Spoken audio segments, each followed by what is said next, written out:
Good evening. Good evening. Well, is it evening yet? Excuse me. I guess it's still afternoon, so good afternoon. I hope that all is well your way. Let me know that you guys are in the room. Always happy to see the people who get here early and leave the comments. Hello, Sister Sandra, Sister Elizabeth, Sister V, Sister Christine, Miss Jennifer, Heart to Heart, Nancy, Felicia, Dove, Asia, or is it Isaiah? Either way, it's beautiful. And Tanya, Betty, how are y'all doing on today? We're going to be talking about something that's near and dear to my heart. Demonology, my very favorite topic to talk about. Hello, Sister Labria. My favorite topic to talk about, Sister Georgianne. I love you. I love you. Brother Daryl, how are you? Hello, Sister Kelly. How are you? Love you, sis. So I'm going to be dealing with one of my favorite topics on today. And I'm going to tell you what motivated me to do this because, you know, I have been watching a real live Delilah situation take place, and I can't wait to share it with you guys. But I don't want to share it just yet. I want to make sure that we get enough people in the room. So do me a favor, like and share, because we got to get this room filled up. We got to get this room filled up. We have so many prophets and prophetic people on this channel, and that's what I love. We have so many prophets, prophetic people, apostles, evangelists, teachers, who am I missing? Pastors on this channel. And I believe that this information is relevant, regardless of whether or not you have been titled or, ordained, or you have even acknowledged your calling. I believe that this information is going to be pertinent for this particular season. I believe that you need to understand, one, how you're wired, two, the call, the assignment that's on your life, and three, what's after you. You need to understand that. If not, you will find yourself going in circles and cycles, and you'll keep dealing with the same issue. And that was a testament of my life. I kept dealing with the same issue time and time again. And I was sitting up there like, what is this? And I think that, and I tell people this all the time, I think that that's what drove me a whole lot closer to God, because I started realizing that this is not normal. I should not be seeing this pattern. There is something to this, and I can't describe it. And the world tried to give, me, or just like the world tries to give the world an understanding. They give the world language for what they're going through. The world tries to give the world, and it's all tainted. It's false. Then there are some truth, some facts, but it's tainted, and a little leaven leavens the lump. And so, of course, the world had me looking into zodiacs, trying to figure out who I am. The world had me looking into, and people were saying, "Oh, because you this, and what have you. That's why you so fiery. That's why you this, and that's why you that." And I remember when I was in the world, I remember times I would look at zodiacs and stuff like that. And I'd be reading it, and I read it for all these different months, and I could relate to just about every month. I would sit there and I'm like, "Oh yeah, yeah, okay, wait." But that ain't mine. Then I go to the next month and I'm like, mm-hmm. And I realized something when I was in the world. I remember coming to this thought, I could write zodiac signs. Like I could write this stuff out, because at the end of the day, you're taking common human characteristics, traits, or what have you, and you're publishing them. And you ain't got to tap the minority. You just got to tap into the majority. Hey, you just got to tap into the majority. And when you tap into the majority, then everybody swears that you know what you're talking about. Hey, Sister Monica, how are you? And just, this is a precursor before we get into the message, just a bonus. The thing about it is when you're dealing with zodiacs, when you're dealing with people trying to predict your future, when you're going to the world and they're giving you a false prophetic message, let me tell you why a lot of times that stuff comes to pass. It's because it's not the will of God. It's because you will have whatsoever you say. So if you go to a psychic and the psychic says that you're going to meet a man in a pink shirt driving a blue Cadillac wearing alligator shoes, then what's going to happen is the minute you believe it, you got to understand that demon is describing somebody. That it's not prophetic. Now, it could be because a lot of witches are perverted prophets. These are people that rejected God, but decided to let the world use their gift. So the gifts and the callings are without repentance. So you may be dealing with, but you got to understand the devil gonna throw his bit in there as well. So remember, again, a little leaven something. The devil's gonna throw his bit in there as well to twist it, to pervert it, or what have you, mess you all the way up. But then again, there is, and I want you to hear me when I say this, there are times where it's not prophetic, it's demonic. And what that means is, if a demon, if you go to a psychic and she says you're gonna meet somebody driving a purple Cadillac, he's gonna be wearing a pink shirt and some green alligator shoes, and he's gonna walk with a limp. That's very detailed. But what that demon is doing is that demon is describing somebody that's under its power, describing somebody that's under its control. And the minute you come into agreement with it, that demon is going to communicate with the demon in that person, and they're going to make it come to pass. So you will meet somebody like that because that person is a part of the devil's arsenal, if you may. That person is used by the enemy. That person has no guard up. This person is a city without walls. That person is sitting in this house. So what's going to happen is, if you believe that person, then that demon will communicate with the other demon. So that man, you stood up there, and all of a sudden you have this unction, if you may, to go to Kroger on a Friday night, and let's say 10 o'clock at nighttime, because you wanted to avoid the crowd, and you end up going to Kroger on a Friday night. Well, that demon may be the demon that you're working with may be enticing you, while there's a demon enticing him. There's a demon enticing him. You know what, boy, you out of sugar. How you gonna make some tea? You talking about you over here trying to make a steak and some potatoes and stuff like that. You know you love that with sweet tea. Then he tries to negotiate with himself. He says, you know what? I got sodas in the refrigerator. I got juice in the refrigerator. I got water. And he says, nah, but that craving for sweet tea just keeps hitting him. So then he said, you know what? I got to go to Kroger. Kroger is the nearest thing to my house. So he comes to Kroger, and you see this dude with a pink shirt and alligator shoes with a limp. And you like, but that's a demon. That wasn't prophetic. That was demonic.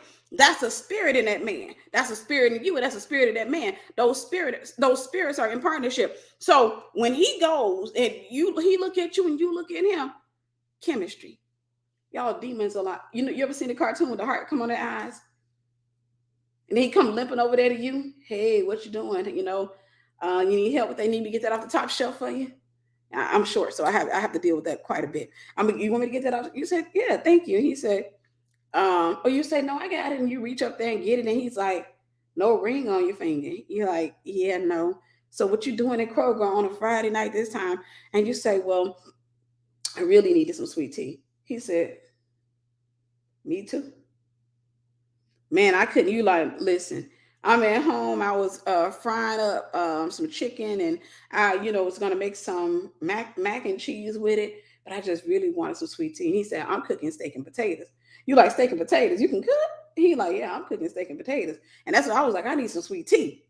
So y'all over there, you feeling him, you all excited, but it's demonic. This was a demonic arrangement. So next thing you know, he's like, let me carry that for you. You're like, no, I got it. He's like, let me be a gentleman. So he limp on up there to the register with you, or where are you? And and he's like, I got it. And you're like, no, I can pay. He said, you independent, ain't you? You one of those women that you used to doing stuff. Let me take care of you. Just like, you know what? That lady told me I was gonna meet this man, and this is gonna be my husband. I'm gonna get him out them alligator shoes, because I don't do alligator shoes and pink shirts. That's just weird, but that's all right. They go out there and look at that Cadillac. Big old purple Cadillac sitting out there. You like, he walk you out to your car. You like, it's your car? He's like, yeah. You're like, okay. He said, so can I get your phone number? Your phone already. You done took it off lot. Plug it in. Plug it. Because that is an unclean spirit. So now that you guys are in here, I'm going to give you a confession, and then I'm going to give you something that I've seen. I am literally watching a live Delilah, and if I mix up Jezebel's name with Delilah, it's because I have not used the name Delilah a lot. But I have been watching a live Delilah at work, a live Delilah. I don't want to say Samson, but it's a Samson type situation. I've been watching that, and let me say this, and this is the confession I want to make before I go into this. This is the confession I want to make. And do me a favor. Do me a favor. Love me enough. Love me enough to like and share. All right. I've been watching this live show, but the confession I want to make is for quite some time, I've questioned whether or not there is a such thing as the Delilah spirit. I'm a deliverance minister, and I have to admit that I have questioned whether or not. I think I had even said at one point, I don't think that there's a such thing as a Delilah spirit. And one of the reasons I've said that is because I've never seen it cast out. Not only that, I can't say I've never cast it out because I have taken people through deliverance, but typically when I'm taking people through deliverance, I'm calling out a slew of names. And so sometimes I know what's coming out. Other times I just know I called out name. It's an assault, right? It's an assault. So I may say, Jezebel, come out. Witchcraft, I bind you in the name of Jesus. The spirit of control, come out. So I'm calling out names. And I'm not trying to stop and say, which one was that? Does that make sense? So thank you, Sister Felicia. God bless you. When I've said Delilah come out, most of the time I'm already lining it up. So I'm just calling out demons. So I don't know who's coming out. But I had never seen somebody stop and say, Delilah, I know that's you. I bind you in the name of Jesus. As a matter of fact, there was a time where I actually did research. I was looking on YouTube for videos of people doing a live deliverance session, because you can type on YouTube live deliverance from Jezebel, and you'll see somebody growling and somebody standing in front of them with a Bible thumping across their head. Jezebel, come out of there. And you can say live deliverance from spirit spouse, and you'll find somebody. You can say live deliverance from Leviathan, and you'll find somebody. Right, so you'll find deliverances, but if you type in live deliverance of Jezebel, I mean not Jezebel, but Delilah, you will find almost nothing. Almost nothing. So I started questioning, because I started thinking, you know what? I think that what people call Jezebel, what people call Delilah is really Jezebel. But of course, God, came against that, and God showed me that I was in error with that. And not only that, God started giving me revelation about it. And so recently he's been dealing with me heavy about it, teaching me about it or what have you. And I got a chance, to watch this thing in action. Before I share what I've seen, I want to get 300 people on here, because we got 250. We need 50 more. So do me a favor, like and share. But I'm going to say this morning, I looked on YouTube because I'm like, there's got to be one. I've overlooked it. I know at this particular time that there is a such thing as a Delilah spirit, but I'm like, are people not casting it out? And when I tell you God has been giving me so much revelation, it's like one of the things I love about my relationship with God is typically he answers me when I start to knock in my mind, when I have a question mark. Because when you're in the will of God, a question mark is just a space for you to have a conversation with God. And so what I had this thought, and God deals with me typically whenever that happens. But I actually came across a video today, and it was really interesting. And I don't want to jump ahead of myself, but I came across a video where some women were taking a man through deliverance from the Delilah spirit. Some women were taking a man through deliverance from the Delilah spirit. And, of course, obviously, when it comes to demons are gender neutral, meaning they don't really have genders. So a demon can be, it can be in a female. So that doesn't surprise me that it was coming out of a male.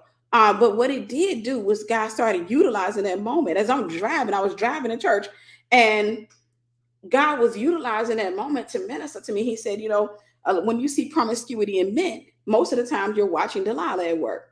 When you see promiscuity, when you got that playboy, that one that go out there, he's always sleeping with these different women. He knows how to seduce women out of their clothes. He knows how to do this. So that's that smooth talker. As a matter of fact, the man that they were taking through deliverance, I remember looking, whenever I did park, don't worry, I wasn't watching because I went to Dunkin' Donuts on my way. And when I was sitting in line at Dunkin' Donuts, I was watching it. But as I was driving, I was listening to the deliverance. Then when I got to the church, which is not too far from Dunkin', when I got to the church, I, finished watching it up because it was like 2 minutes left or what have you. But I remember looking at the guy, and I was thinking to myself, I was like, he's a relatively handsome guy. I can see a lot of times when you're dealing with guys like that, they run through women. They run through women. So I don't want to jump ahead of myself, and we ain't got our 300 up in here yet. So we're gonna keep talking until we get our 300 up in here, because I want you guys to like and share this message. Well, the only reason is, guys, I don't want to have to reshare it. On standard, we'll typically have about 300 people in here, and I don't want to reshare. Or people say, "What are you talking about?" I want to make sure that we get enough people up in here. But again, I have been watching a live demonstration of a Delilah spirit at work. I have been watching a live demonstration of a Delilah spirit at work, and I'm not going to wait on 300. I'm going to go ahead because I don't want to deny or delay this any longer. So, one of the things that I have a tendency to do, and you guys know that I've talked about this before, one of the things I have a tendency to do is I like to watch TikTok. I like to watch TikTok. And I don't necessarily I haven't recorded a video for TikTok yet, but I like to watch TikTok. And for me, it's just entertainment. So I'm doing quite a bit of scrolling. I may scroll past a lot of them, and then I scroll and I come across. So I'll scroll, and most of the time I'm just scrolling. I look, I laugh, and then I scroll, and I'm like, this is crazy, and I scroll or what have you. I typically do that whenever I sit down to eat. Typically, when I sit down to eat, or during the day, I may decide to take a break. If I'm sitting in front of my computer, if I've been doing work all day, sometimes what I'll do is I'll just go lay in my bed and I'll just kind of scroll TikTok. And I'll give myself like 15 minutes to an hour at times. I may give myself time to scroll TikTok or what have you. Most of the time, I'm not responding to anything I see. I'm just scrolling. So I saw, and I don't know if you guys are on TikTok, there's this big fight going on there right now. This huge fight between some of the creators. Now there's a guy on there, and some of you, if you're on there, you're already whispering it out because you already know what I'm talking about, because you cannot go on TikTok for the last few days and not see it. There's a guy on there by the name, well, he goes by the name of Modern Warrior.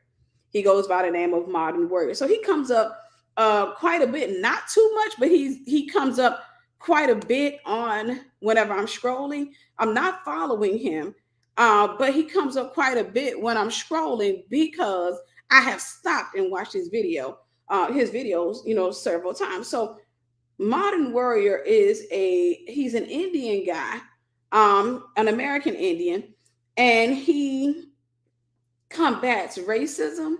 His thing is, like, he likes to expose racists. That's his thing. He likes to expose racists. So, like, if there's a video of a racist Karen going berserk, he's gonna probably do a stitch to it. Anything people post to TikTok, if they say something racist on TikTok, then he's probably gonna do a stitch to it or what have you. So that's something that I've seen him do. Thank you, Lightbringer. God bless you. That's something that I've seen him do quite a bit. And that's that, for him. Now, I don't think he's saved. Well, I'm pretty sure he's not saved. He's not saved. But for me, I see him. I may scroll. Most of the time I scroll on by, but other times, if the video looks interesting, I'll watch it or what have you. So I haven't seen him on my For You page for a while. I imagine my surprise when I logged in the other day and I see this video of this woman crying her tail off. Crying, I'm talking about weeping within the depths of her soul. And I may let y'all watch it. Matter of fact, because if I don't let y'all watch it, then I'm gonna be trying to describe it to y'all. And let me see. Not fair, and stop trying to. Okay, let's see here. So I don't follow her. She doesn't typically come up on my For You page a lot. I have seen her on my For You page, a few times, enough for me to recognize her face, but I didn't know her name until this particular incident. Her name is Chelsea, and I'm going to see if I can post up.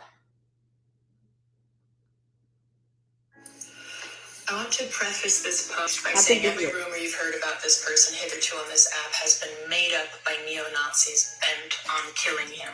Okay. None of that is true. It's a crock of shit. I've spent the evening being screamed at by a person I thought was my friend. Okay, I don't think that's it. It could be. I don't know if this is the first one. I don't know. Give me a second. So I'm just going to play it. And we'll see where we go. I want to preface this post by saying every rumor you've heard about this person hitherto on this app has been made up by neo-Nazis bent on killing him. None of that is true. It's a crock of shit. I've spent the evening being screamed at by a person I thought was my friend, and it's wrong. But I do not wish harm or vengeance on this person. I did make a post in anger earlier today, and it was wrong, and I shouldn't have, and I want to clear this air. I've been friends with Lance Sosi for the last year, and for the last 6 months, we were romantically involved, working towards meeting each other and seeing if we could pursue a long-term relationship.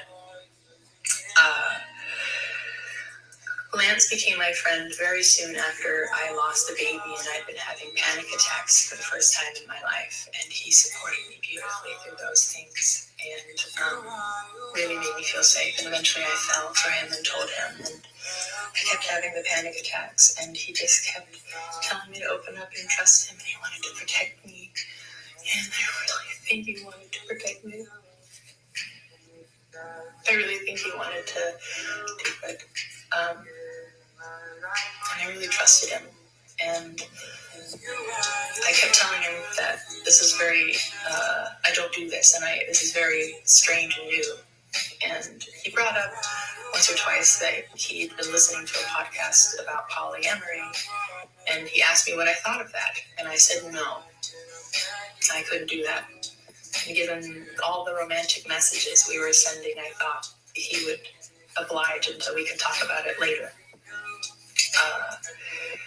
And so under that pretense, we never talked about it again. And under that pretense of understanding that I needed to be the only one, I flew to Denver and I had unprotected sex with him. And less than 24 hours after I had unprotected sex with him, I found out that he was on a date with another woman because he posted a TikTok with her. He never told me, and when I confronted him, he said, I was going to tell you. Lance, you knew full well I wouldn't have bought that ticket had I explicitly known you were seeing other people. You felt entitled to my body because I trusted you. You felt entitled to my body because I had publicly supported you. You violated my trust. I almost wanted an STD test. You say one thing and you do another, and I have no idea what I need to believe from you anymore. Please don't cancel him. Please don't ruin his life. I think he can genuinely do better. And I want to give him the opportunity to not be a misogynist. Okay. I want to... All right.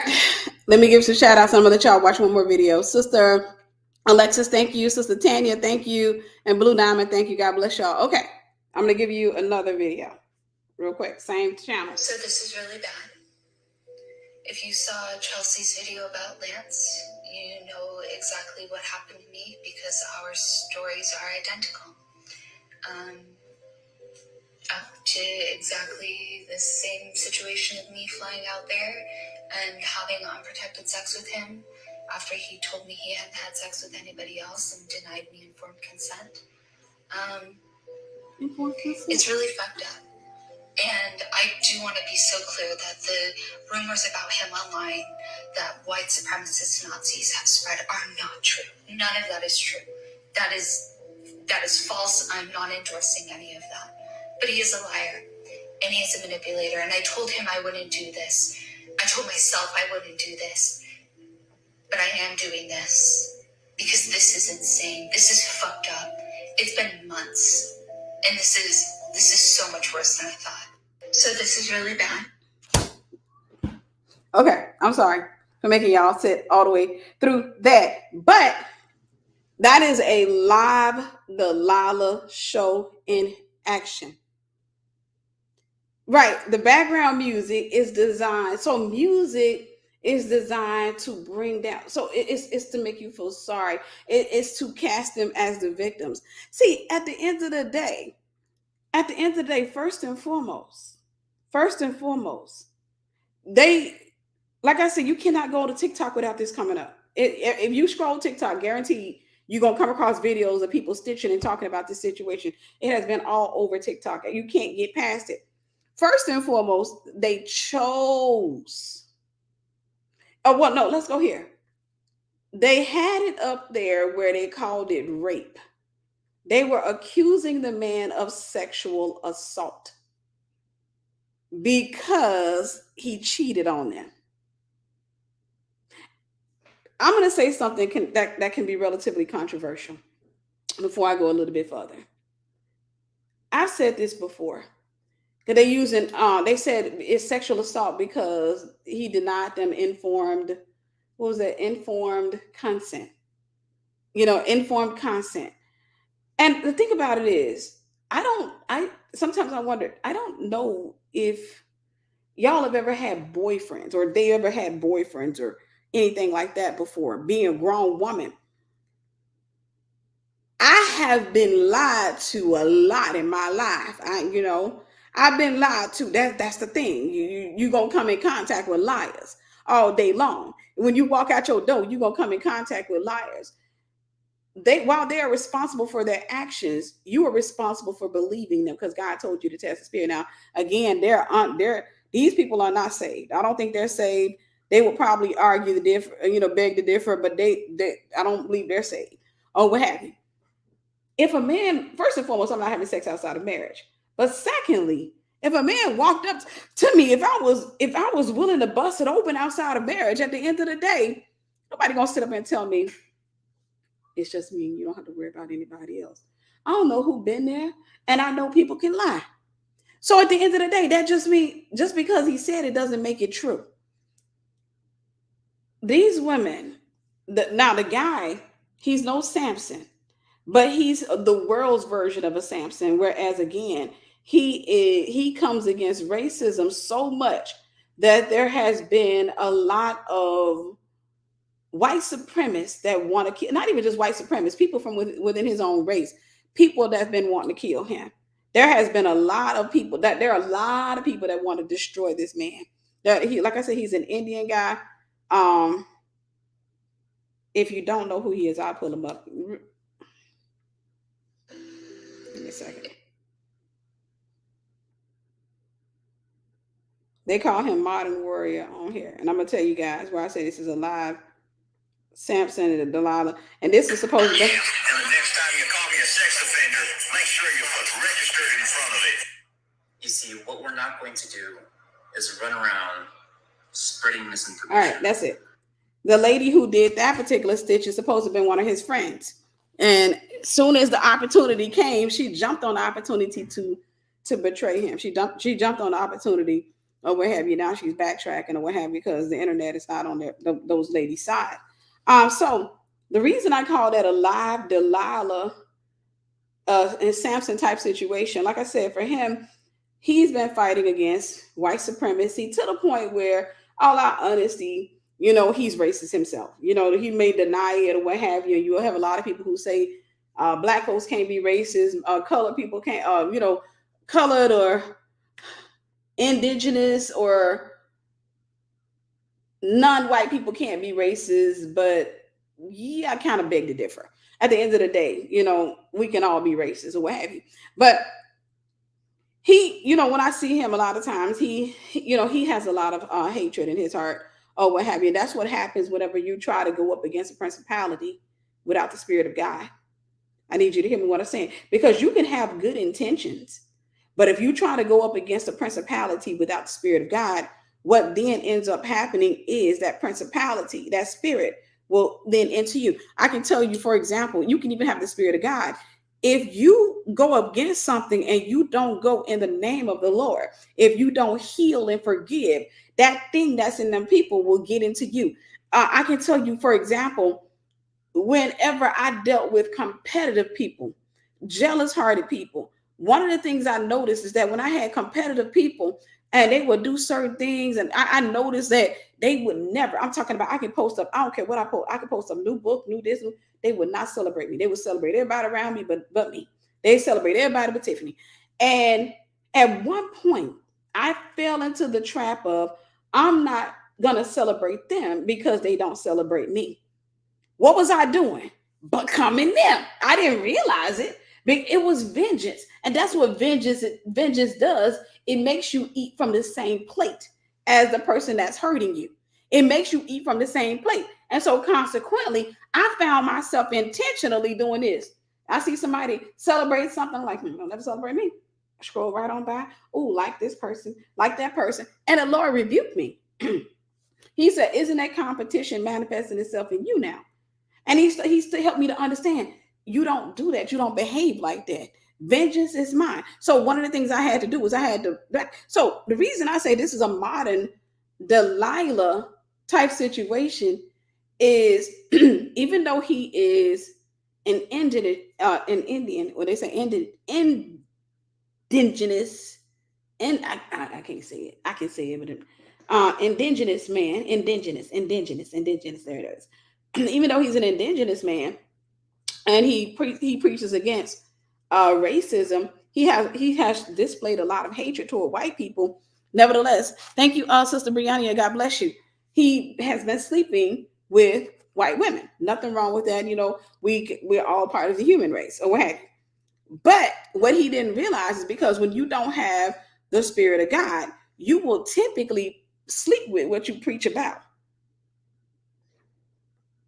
This is what I learned. If I say Jezebel it never fails. If I come and do a video about Jezebel, somebody with a Jezebel spirit is going to come out and say, you rang? You rang? It could be an email. It could be anything. When you call a demon's name, it comes out and says, huh? Thank you, Sister Denise. God bless you. It comes and says, huh? So there was nothing wrong with him having a relationship. Now, obviously, they're the world. They're going to do what they want to do. Having relationships with non-Black women. But without the Spirit of God, there is no discernment. Without the Spirit of God, there is no discernment. So consequently, he ended up sleeping with somebody, even though she preaches against racism and bigotry and all of that other stuff. That even though that's her platform, that's what I've learned since since I've seen this stuff come up on page. Even though she preaches against it, you can see the way she responded. That she has what I call in-house racism. In-house racism. And you may say, well, Tiffany, what is in-house racism? In-house racism is whenever you will fight for a race, sleep with a race, do a lot with a race, but deep down in the core of your being, there's a distinction between you and that race. You see yourself as superior. You see yourself deeply as superior to that race. And so it's so in your core. And typically that comes from people, Black and white, who come from racist families, who they rebel against their family. They go get somebody from another race, what have you. They have children, but deep down in the core of their hearts, their racism, they never got delivered from that racism. They never got delivered from it. So consequently, they can have children that are biracial, but those children grow up traumatized. I couldn't talk about my Black side of the family. My mother used to say all this stuff about me. They go through a lot of stuff because deep down, and that's why you will see a lot of times they can come out and make fun of, like I said, it's not white women with Black men, it's just all across the board. But you've seen white women with Black men, they come and they make fun of Black women. They'll say, Black women, see, this is the reason why you can't hold on to a man, because I got your man. But that's racism within their core. That's racism. It's racism within their core, because what did they identify? Race. Black women, the reason I can get your man. They didn't identify I got with him. And you got to understand, a lot of times when people get into relationships, like I said, if God sent my husband, he a white man, praise the Lord. If he sent my husband and he an indigenous man, I don't care. For me, I'm not against interracial relationships, but you always want to make sure in every relationship that you test the spirit. Because if you don't test the spirit, you can end up with somebody that is, what is the word I'm looking for? They are, what is the word that I'm looking for, y'all? It's just going like a blank screen. What is the word? They are curious, for lack of a better term. They're curious about you. They're curious. Thank you, Sister Joy. God bless you. They are curious. They are curious. So they fetishize. That's the word I'm looking for. They fetishize. So, let's say, for example, I'm a Black woman. If a white man approaches me, there's nothing wrong with it. But it doesn't matter what race man, I have to find out what he wants. I had to find out what is it that he wants with me, because maybe he says, I've never dated a black girl before. And you got to understand, when it comes to fetishes, they can be satisfied. Y'all, please write that in the chat, because that's one of those statements that can get past you. Fetishes can be satisfied, meaning after he has fulfilled his desire to be with a black woman, it can go away because it's already accomplished. It's like if you sit back and you say, I've always wanted to jump out of an airplane, and you go get in an airplane and you jump out of it, you've already fulfilled that. That's off your bucket list.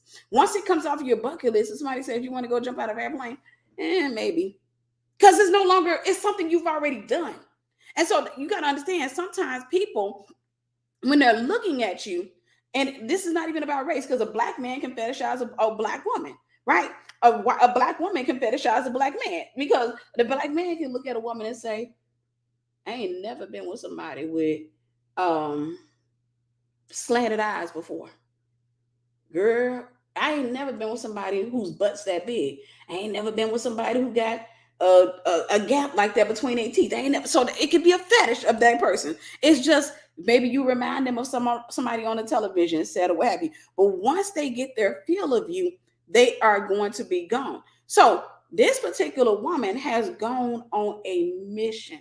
If you check her page, she's on a mission. Thank you, Sister Melissa. God bless you.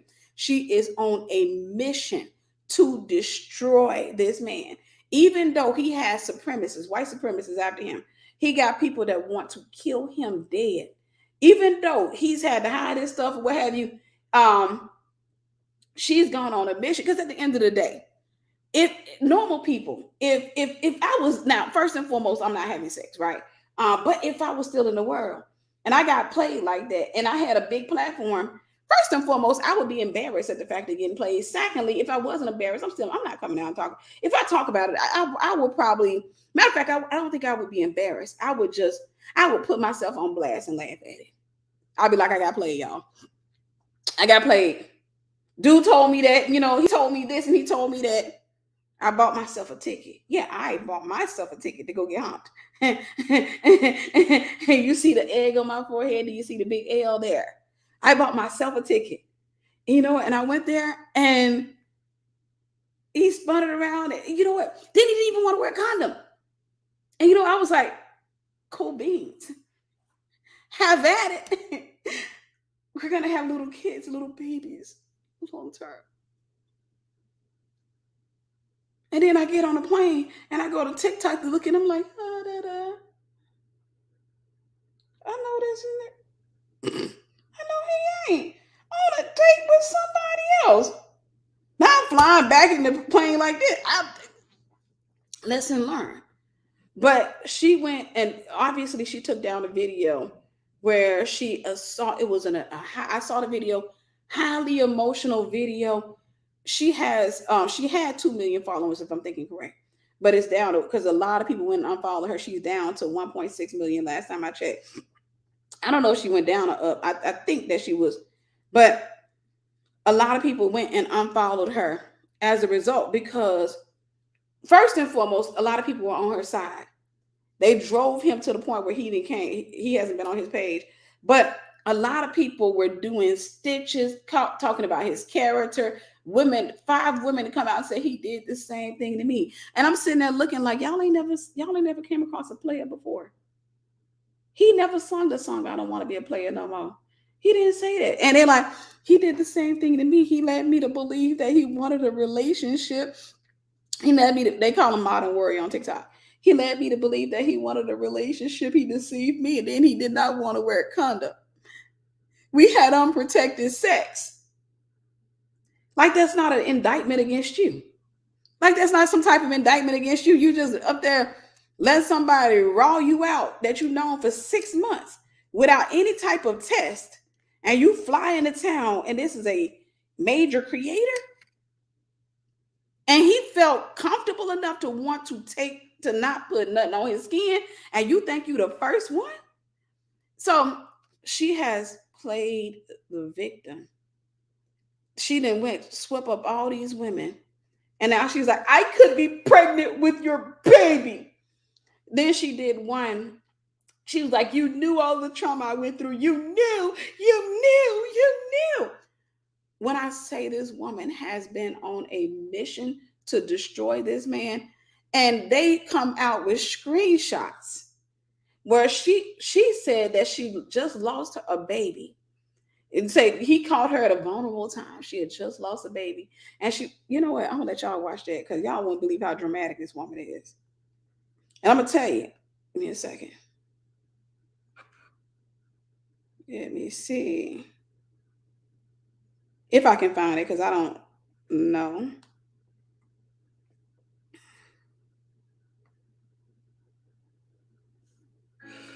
This is a lie that was made up by it. No. This is absolutely true. He never misrepresented what he was going through. So one thing about Delilah too is that they will always say, I support them. They are truly anointed. And don't you guys go and hurt them. Don't you go and harass them. Don't you go to their page. Hello, beautiful people. I just want to take a second. Oh, she posted it. How you can support me is by standing up for me. I think this is it. And standing up for the autonomy of all female bodies and all human bodies. Fully consenting to intimate sexual encounters with full knowledge of the context. And how you can also support me is by fully shouting down inflammatory, outrageous, and dehumanizing rumors that are now popping up because people who want to kill Lance Sosi are latching onto them to restart their violence. I will not have my truth be tainted with racism and violence against a Native man by spreading only the truth and supporting women honestly, completely. But I don't want any lies, any inflammatory. I don't want clout chasing. And if you clout chase in my name, I will drag you to kingdom come across the coals. Let me see. I'm trying to follow Lance Sosi. And he violated my body in a way I didn't consent to. I did not consent to. Let me see if it's with him. Hello, beautiful people. Hold on. About that, you knew you were apologizing for your communication. Hello, beautiful people. I just want to take a second to apologize to Chelsea. I'm very sorry that our friendship has come to this. I'm very sorry for not being the effective communicator that I wanted to be. I may be pregnant with your child, and you are apologizing for your communication. I have an ache that lives deep in my womb, Lance. And sometimes I just cry from my soul about it. And I sent you so many messages opening up to you about that. You knew. You knew.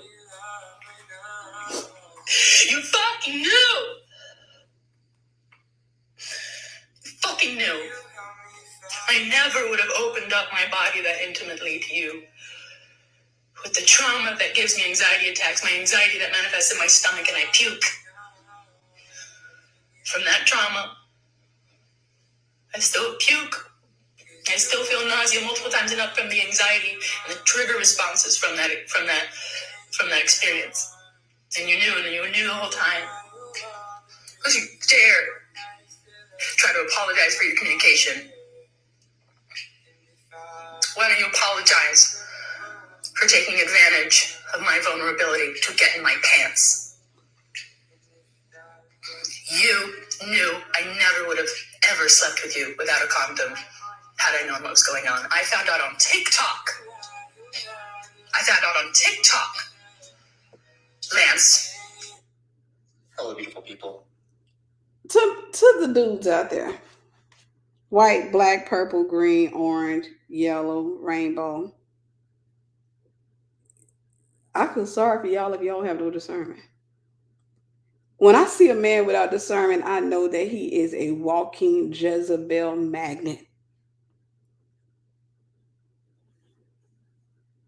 Right? She just take the L. You got played. That's it. I think a lot of us that we know what it's like to get played. Like dang it, I got played. Okay, it is what it is.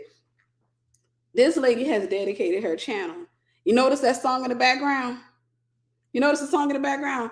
It's manipulation. It's emotional manipulation. It's to make her appear to be the victim. You knew. You knew. I would have never opened my body to you if I had known. I would have never given you my body. If I had known that you were going to be a thought, if I'd known you were out here, and she's talking about she got to get tested for venereal diseases and all that. Like, wait, first and foremost, y'all didn't do that beforehand? Y'all didn't do that beforehand? But I'm saying this is a live Delilah act because that's what Delilah does. So one of the things I want to help you to understand, this is spiritual. And I'm watching this thing, but it's spiritual. And I tell people, don't come against a principality when you don't know spiritual things, when you are not surrendered to the Most High God.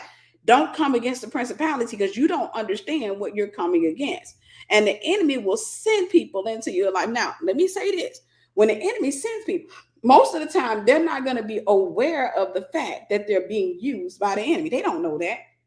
All they know is that they have this desire to get close to you and to surrender their bodies and everything that they are, every fiber of their being, every atom, every ounce of their every gene that they have to be split to merge with your genes so that we can become one in our entirety, in our being, within everything. That's all they know. All they know is they want to be close to you. That's it. All they know is they want to be close to you.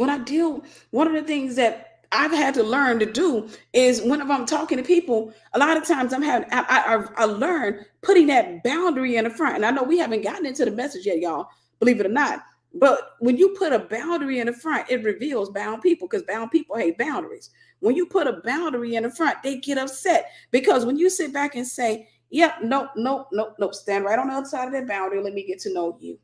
You know what I mean? I want to get to, I really feel like stand on the other side of that boundary. That's the purpose of boundaries is to bound. It gives you time to test the spirit. If there are no boundaries, the person is too, see, some of y'all don't understand. You're prophets and prophetic people. You're nearsighted or you're farsighted. And if you happen to be farsighted, if you happen to be nearsighted, then the devil is going to, when I'm talking about nearsighted in the realm of the spirit, the devil is going to try to bring people close to you because when people are up close, you can't see. It's a blur. And when people are blurry, sometimes they look real good. If you happen to be farsighted, the enemy is going to try to make sure that he put people far away because the enemy knows what you are based on how you respond to people. The enemy knows. So let's go ahead and get into this message. I wanted to show you that before I got into the message because the goal of Delilah is to expose your weakness.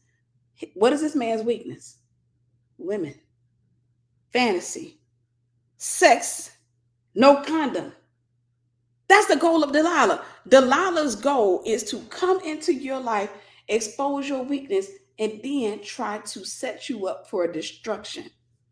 This woman went on a mission to destroy that man. I know somebody posted up that he's no better. Both of them are unsaved. In all our honesty, it's a world that I wouldn't touch if I wasn't going to preach this message because it is what it is. I don't get into TikTok drama and stuff like that. I don't feel like I want to loan my voice. I want to preach this message, but I wanted to show you guys what that looks like, a modern day example of that. I wanted to show you what that looks like in real time is whenever you're dealing with somebody who has a Delilah spirit, a person with a Delilah spirit, they want to get close and catch this. They have a genuine interest many times in you, not necessarily your spirit, but they have a genuine interest in having a relationship with you. But that spirit on the inside of them wants to get close to you so that it can explode. Once it gets close, it's going to come in. Oh, another thing, just to show that she's not this big victim that she says she is. She talked about on one of her videos slow music playing in the background. You don't know what it's like to have your baby leave your body one piece at a time. She talked about losing a baby. Then somebody shared screenshots of her talking about she aborted the baby. So somebody that she knew that she said screenshots with. So she was talking when she went on video. She was trying to act like she miscarried a baby, not his baby, but some other dude's baby. Like she miscarried a baby, but she was all dramatic and poetic and talked about you don't know what it's like to have a baby leaving your body one piece at a time. When the whole time she did an abortion. Yes, a man can have a Delilah spirit. So we're gonna get into that. But I want to go ahead and I'm gonna get into this. So you guys know that there is a such thing as a Delilah. I got quite a bit of notes for you guys, and we're gonna talk about the 3 Delilahs that Samson came in contact with. That doesn't seem like that should be first. Give me a second. All right, let me see where I got the scriptures. Where is they? Okay, there, and it is right. It's in the order. So Samson, you guys know Samson in the Bible was a prophet. Samson was involved with 3 Delilahs. Delilah is a spirit. Now we know that the reason that I say Delilahs or this referred to Delilah spirit is because this was a spirit, this was a female that was effective. So whenever a demon is very similar to tornadoes. Whenever a tornado hits the earth, you can have I think like Hurricane Katrina, it could hit the earth and it could be reused again. So they go by alphabets. If you don't know how hurricanes go, they go by alphabet. So after Hurricane Katrina, then the next hurricane is going to start with an M. And then the next one's going to start with an N. The next one starts with an O. And then they'll keep going back in circles and they'll reuse the name. So they could have used it. But once you have a hurricane that comes and does major damage, they retire that work. They retire that so they cannot use Hurricane Katrina again because Hurricane Katrina did major damage. So that's how it happens when it comes to Jezebel and a lot of these spirits. If you ever want to know, like for example, there is no demon that you hear called the demon of Samson. They don't say the Samson, not Samson, but Saul, the demon of Saul. You don't hear somebody saying the Saul spirit. I mean, I think I've heard it once or twice, but you don't hear the Saul spirit. For the most part, Saul had a Jezebel spirit. So you may hear people talk about the Jezebel spirit, but it's really talking about, because it's the same spirit that's been around, but who was it most effective in? And so it was effective. And Jezebel was one of the effective ones, and Delilah was an effective one. That demon was effective in bringing down a prophet, was effective in bringing down a prophet. So they retired that name.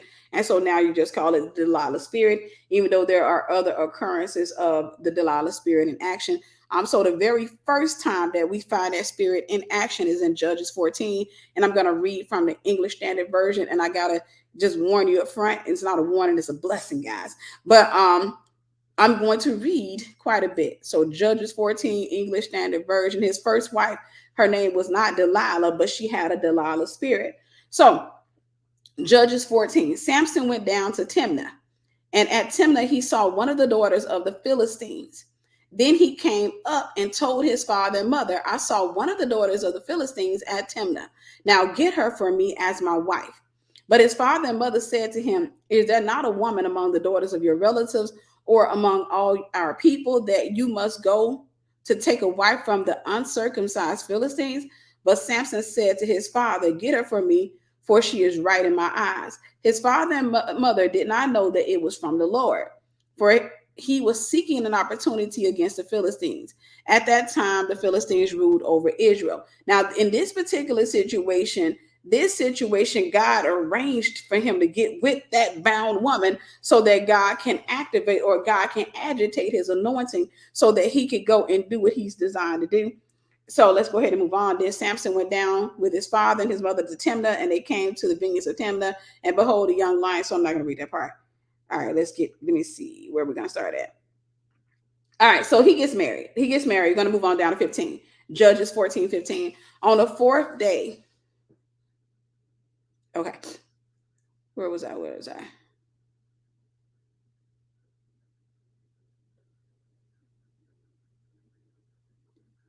Give me a second, guys. Try not to overdo it. Okay.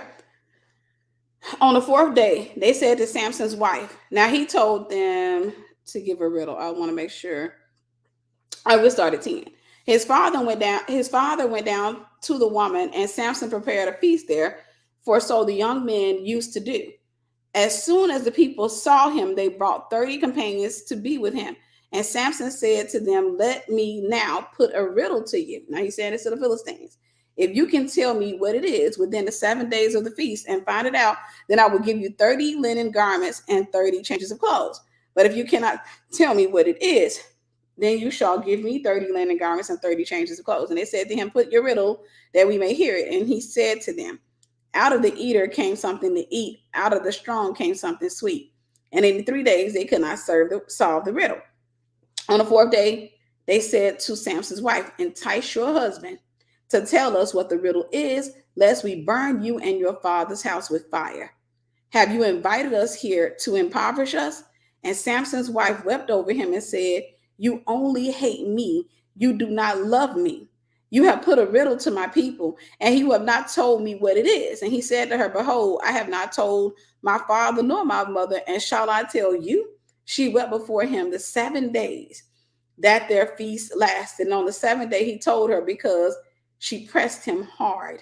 Then she told the riddle to the people, and the men of the city said to him on the 7th day before the sun went down, what is sweeter than honey? What is stronger than a lion? And he said to them, if you had not plowed with my heifer, you would not found his riddle. And the Spirit of the Lord rushed upon him, and he went down to Ashkelon and struck down 30 men of the town and took their spoil and gave the garments to those who had told the riddle. In hot anger, he went back to his father's house, and Samson's wife was given to his companion, who had been his best man. So that is the first type of Delilah you'll find. That was his first wife. That was not Delilah, but that was the first Delilah. That wasn't the Delilah that set him up eventually. That was effective, but that was a Delilah. And so what happened was she was pressed with the spirit of fear. The next one is the prostitute in Gaza, or prostitute. Okay, again, we're going to do a little bit of reading. And again, this is Judges 16, and this is going to be English Standard Version. Samson went to Gaza, and there he saw a prostitute and went in to her. The Gazites were told, Samson has come here, and they surrounded the place and set an ambush for him all night at the gate of the city. They kept quiet all night, saying, let us wait till the light of the morning, then we will kill him. But Samson lay till midnight, and at midnight he arose, took hold of the doors of the gate of the city and the 2 posts, and pulled them up, bar and all, and put them on his shoulders and carried them to the top of the hill that is in front of Hebron. So that's that. That right there, the prostitute. And the last one is Delilah herself. And these are the 3 types of Delilahs. And this starts at Judges 16:4. After this, he loved a woman in the valley of Sorek, whose name was Delilah. And the lords of the Philistines came up to her and said to her, seduce him and see where his great strength lies, and by what means we may overpower him, that we may bind him to humble him. And we will each give you 1,100 pieces of silver. So Delilah said to Samson, please tell me where your great strength lies and how you may be bound, that one could subdue you. Samson said to her, if they bind me with 7 fresh bowstrings that have not been dried, then I shall become weak and be like any other man. Then the Lord of the Philistines brought up to her 7 fresh bowstrings that had not been dried, and she bound him with them. Now she had men lying in ambush in an inner chamber, and she said to him, the Philistines are upon you, Samson. But he snapped the bowstrings as a thread of flax snaps when it touches the fire. So the secret of his strength was not known. Then Delilah said to Samson, behold, you have mocked me and told me lies. Please tell me how you might be bound. And he said to her, if they bind me with new ropes that have not been used, then I shall become weak and be like any man. So Delilah took new ropes and bound him with them and said, the Philistines are upon you, Samson. And the men lying in ambush were in an inner chamber, but he snapped the ropes off his arms with the thread.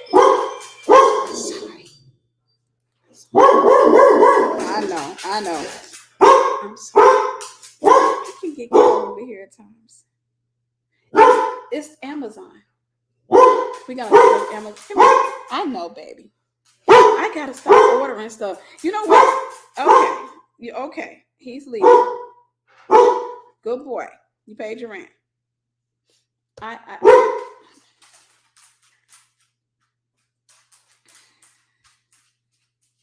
Good boy. Good boy. Good boy. You paid your rent. You paid it. You paid it. I thought about that before I went live. I said, Tiffany, they have not delivered your Amazon package yet. And you know what's going to happen? Milo's going to get on this live and he's going to just really let it loose. He's going to let his inner, he's just going to come all out. So I do apologize for my lives. I love my dog. I really do. I appreciate my dog.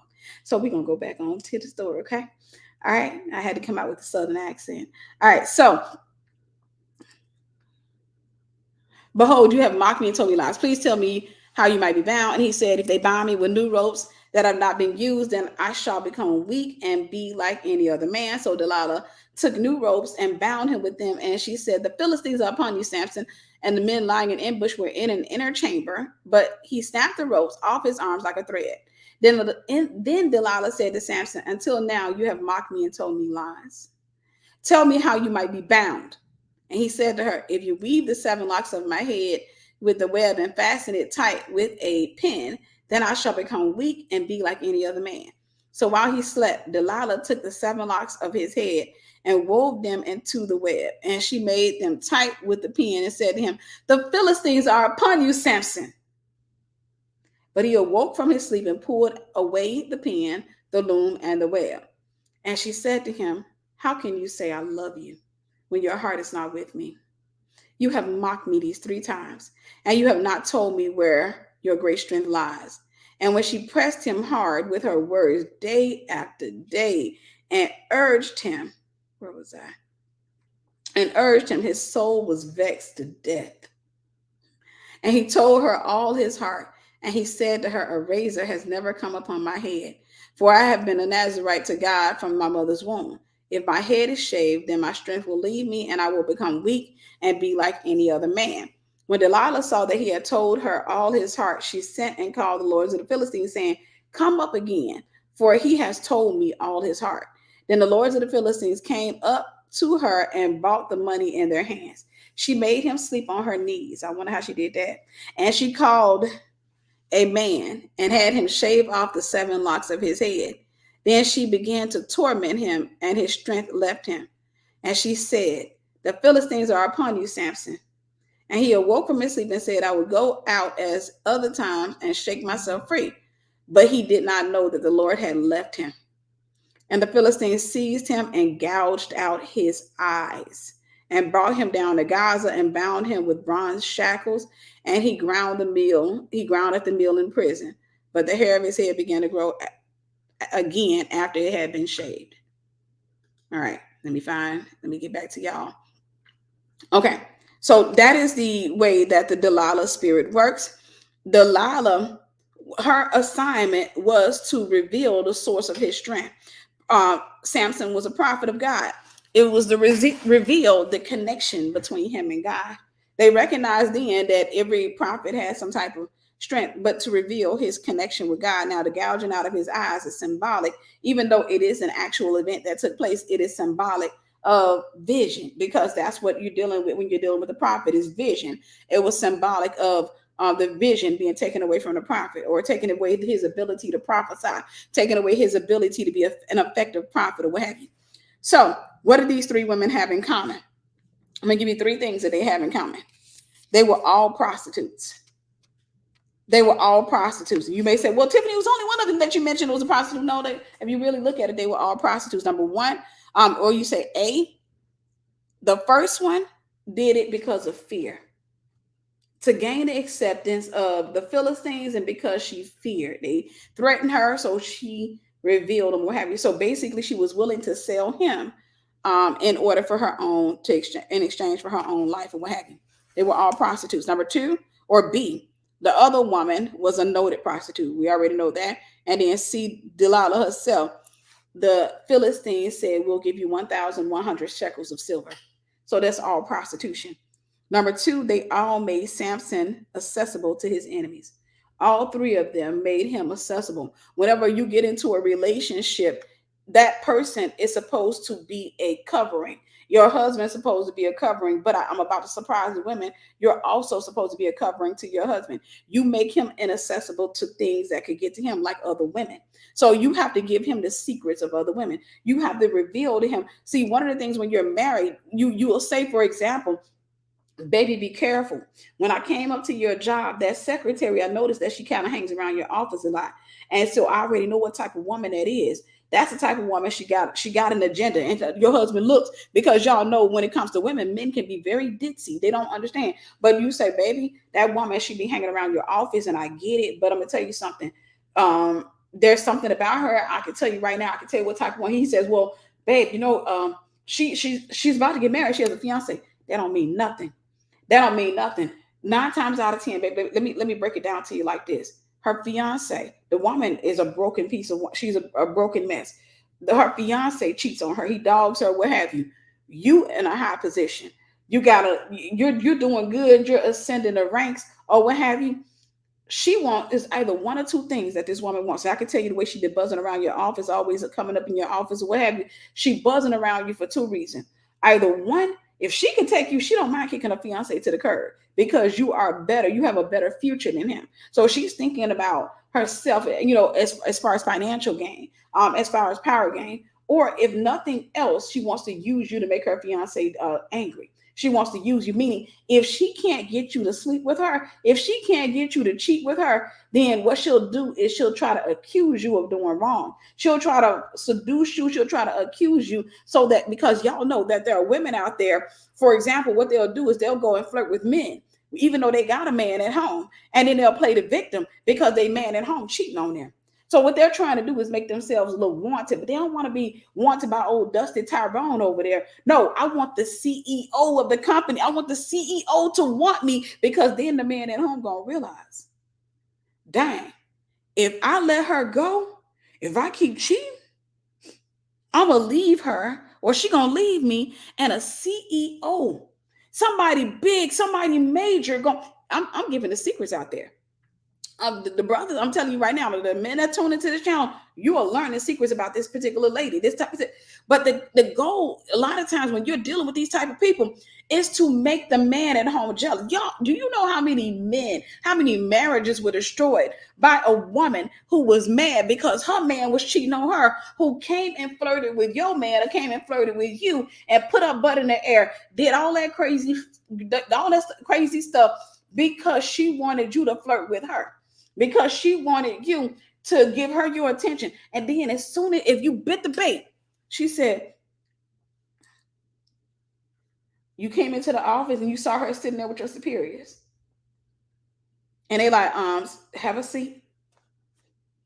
So she tells us that you behaved inappropriately. What are you talking about? And then she'll play the victim, and she'll be like, I should be able to wear what I want to wear. And when I bent over in front of him, I was not trying to entice him. I genuinely dropped my ink pen for the 7th time. It doesn't matter. I was having a clumsy day. I dropped my ink pen in front of him. Okay, boss, she dropped the ink pen wearing a short skirt. When she bent over in my face for the 7th time, she didn't have no underwear on. That she even looked back at me as an invitation. But the thing about it is, she did that because she wants to make the man at home jealous. She wants the man at home, but she want to go home because he ain't been coming home at night. He been dogging her, so she want to come home and be like, Tyrone, I don't have time for your stuff on today, because I just got through. I'm dealing with a whole lot of stress on my job. I just had to report my boss, and I'm not comfortable. I don't even know if I want to go back there. And he like, what? The CEO, he came up in there, and he got behind me, and he started rubbing my butt. I had dropped my pen on the floor. But she ain't gonna tell the whole story. She's not gonna tell the whole story. She's enticing. That's a Delilah. She's enticing him because at the end of the day, she wants to go home and save her relationship. So she will sacrifice yours on the altar of hers. Y'all don't. Okay, let's go ahead and move on. They made Samson accessible. That was number 2. They made Samson accessible to the enemy in all 3 situations. They revealed him. They uncovered him to the enemy. Like I said, when you're dealing with a wife, a good and godly wife will sit back and she will reveal, she will uncover, she will tell you, hey, be mindful of the next door neighbor. Yeah. The way she, and he like, well, she don't really say nothing to me. No, she be all up in my face. She be all up in my face, and that's a red flag to me. She always coming up in my face, and like when I go out and jog, and she always want to jog with me, and then she asked me a couple of questions about you, about my relationship or what have you. So no, be mindful of her. She got something up her sleeve. That's what we do. You cover, you educate, you try to let the dude know, dude, she out to get you. It ain't gonna end well. Number 3 is the obvious one. They are seductive. They are seductive. Now, understand that seduction is not always hi. It can be flattery. Thank you, Brother Percy. God bless you. It could be flattery. It could be, let me help you with this. But seductive. They are seductive. Let's move on. So the objective of Delilah is to uncover a prophet or a prophetic person's secrets, especially as it relates to their call. The objective of Delilah is to uncover. So it's not just to find your strength. They want to find your secrets. So you ever did that before? Have you ever? Because what their goal do is to blind you. It's to come after the prophets or the prophetic person's eyes, is to blind you. And so they're going to ask you questions. You ever did that before? You ever did a threesome? You ever did a threesome? You say you in ministry or what have you ever did a threesome? They're going to try to find out something. And that's why in ministry, we have to be very mindful, because a lot of times when you're a leader, when you're a minister, and especially when your platform grows, and the more it grows, everybody tries to get close to you. A lot of people try to get close to you, and you have to tell people, like, listen, take your time, because at the end of the day, I'm not trying to be everybody's friend. I'm not in a rush or what have you. And then you have to deal with the spirit of offense with people, because they get mad because they feel like they should be able to get close. So let's go ahead. Let's talk about the characteristics of a Delilah spirit. The characteristics of a Delilah spirit. And number 1, it's going to be a little bit lengthy. But they use seduction. We talked about that, but I want to give you some of the examples of seduction. So they use seduction. And so you can put, you can do a bullet point list, or you can do it in the parentheses, flattery. Girl, you look so nice. I love your hair. I love this. And obviously that means that it doesn't have to be somebody of the opposite sex. It doesn't have to be. So to my females, to my sisters, a lot of you have had Delilahs for friends and you didn't know it. And you know what? You told them all your secrets. You told them what your weaknesses were, and they used all of that against you. Thank you, Brother Albert. God bless you. Thank you. Wow. Thank you. They use that against you. Flattery. They can sit back and say, girl, you know what? Don't you worry about them people. They don't even know. You know what? I really appreciate you. You real strong. I love this about you. You know what? You real anointed. You real this and you real that. And so this is seduction. These are forms of seduction. Enticing words, sexual gestures. They can use sexual gestures. And a lot of times they're very undercover with it. Like in a public place, if they go in any communal setting, I always say, if it's a church, a business, your job or what have you, a school, they can be very undercover with it. And, a lot of times some people can catch on, other people may not. Whenever like somebody like me that came out of the world, a lot of times I can see stuff with people. No matter where I go, it doesn't matter, any environment. If I go into Walmart, for example, if I see a woman staring at a man, I can notice different things that she does or what have you. But they use sexual gestures. I may see that woman, pulling her bra up and putting herself together, what have you. And see, I'm good at tracing the eyes of a person. I may see that woman and I look at her and I look at her eyes and I see what she's looking. I'm like, oh, she plotting on that dude. But they use sexual gestures. And let me say this, because this is something that you're not going to find preached about too much. But did you know sexual gestures, a lot of times, is not always emphasizing body parts. It's not always emphasizing vagina, penis, or butts and tits. Sometimes sexual gestures are what people do with their face. I have seen people in ministry do it. Sexual gestures can be things that my pastor talked about that. Like he was talking about that last Sunday or Sunday before last, where he was talking about there are certain faces that people make that you only should see in a bedroom or what have you. And I'm sitting back there shouting because what happens is I've seen people preach and they do stuff like they're preaching like they're having an orgasm. See, the guys, you may look and say, that's a beautiful woman. But women, we looking at her like, why she doing her face like that? Thank you, Sister Felicia. God bless you. Why she doing her face like that? Why she's sitting up there? And I'm not going to do the faces, y'all. I know y'all looking at my face. I'm not going to do it. But they'll start doing these little faces as if they're, when they're preaching, they're doing all these little sexual movements with their lips, doing all these sexual movements with their nose and all of that they're doing. And it's almost like they're in the middle of having sex, but they're preaching. And you're sitting up there, you're trying to pay attention. Just tell me, am I the only one that sees that? Because if y'all tell me I'm the only one that sees that, then I'll make sure I set up a counseling session. I'll make sure, because maybe it's just me. But I've seen people preaching and they're putting stuff on their face. And, I'll go a little bit. They're doing stuff all with their nose and stuff like that while they're preaching. And almost like they're biting when they're preaching. And I'm sitting there looking like, girl, y'all, hold up. I can't even focus on because all I see is sex coming out of this woman. I see sex all in the muscles of her face. That wasn't supposed to be out the bedroom. How did that follow you out the bedroom and come sit on a whole platform and sexual gestures? Again, they use seduction. Sexual gestures, these are the bullet points. A false sense of security. He laid his head on her lap. A false sense of security. It's to make you feel safe. It's to make you feel like, you know what? You can talk to me. You can confide in me. You can tell me everything. And let me tell you one of the tricks that people have, because people are reciprocal. So if I tell you something intimate about me, you know what you're going to feel? You're going to feel like you have to tell me something intimate about you. If I come to you and I say, this is what I went through. Or this, you know what? This is something I did back in the day. I ain't never told nobody this. It's something I did back in the day. I was a piece of work. This is something I did back in the day. And you're like, what? You know what you feel in that moment? You feel like you need to tell me something you did. In that moment, you feel like you need to tell me something you did. You say, girl, I remember that time. If you've been in church all your life and did something good and you wasn't bad, you're going to probably say, girl, yeah, I remember that time I stuck at my mama's house and I came home with a hickey. That's it. A whole hickey. Praise the Lord. That's awesome, sis. That's awesome. That was a debt to your sin. Praise the Lord.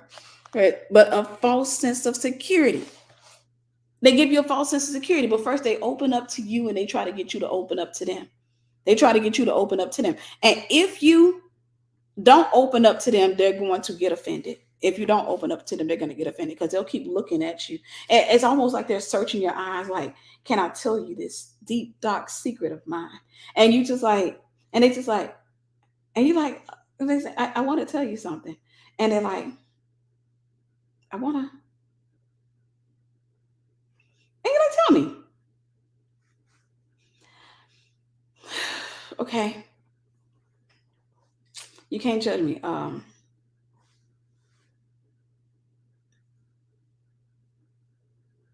You can't judge me. Obviously, I can't judge you, but go ahead. So it all started at a swamp down in the backwoods of Louisiana. It wasn't supposed to happen. It was a dark night, mosquitoes, and it involves a Catholic priest. It was a mess. So that's the thing. They're going to tell you something and you like, so now you feel like, I don't want her to feel shame. I don't want her to feel like she can't trust me because she just gave me something big. I don't want her to feel like she can't. Thank you, Adam Clay. God bless you. I don't want her to feel like she can't trust me. So now I got to dig in my bag of thotteries and be like, oh, what did I do back in the day? Oh, you know what? Okay, so it was a Chevy. It was that. And so now you feel the need to tell them something. But let me tell you something. You may say, well, if she revealed me, I'm going to reveal her. She got nothing to lose.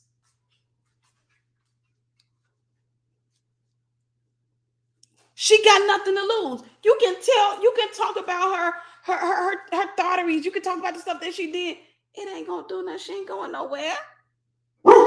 Thank you, Firebird Television. God bless you. My Lord. Come on, not now. Come here.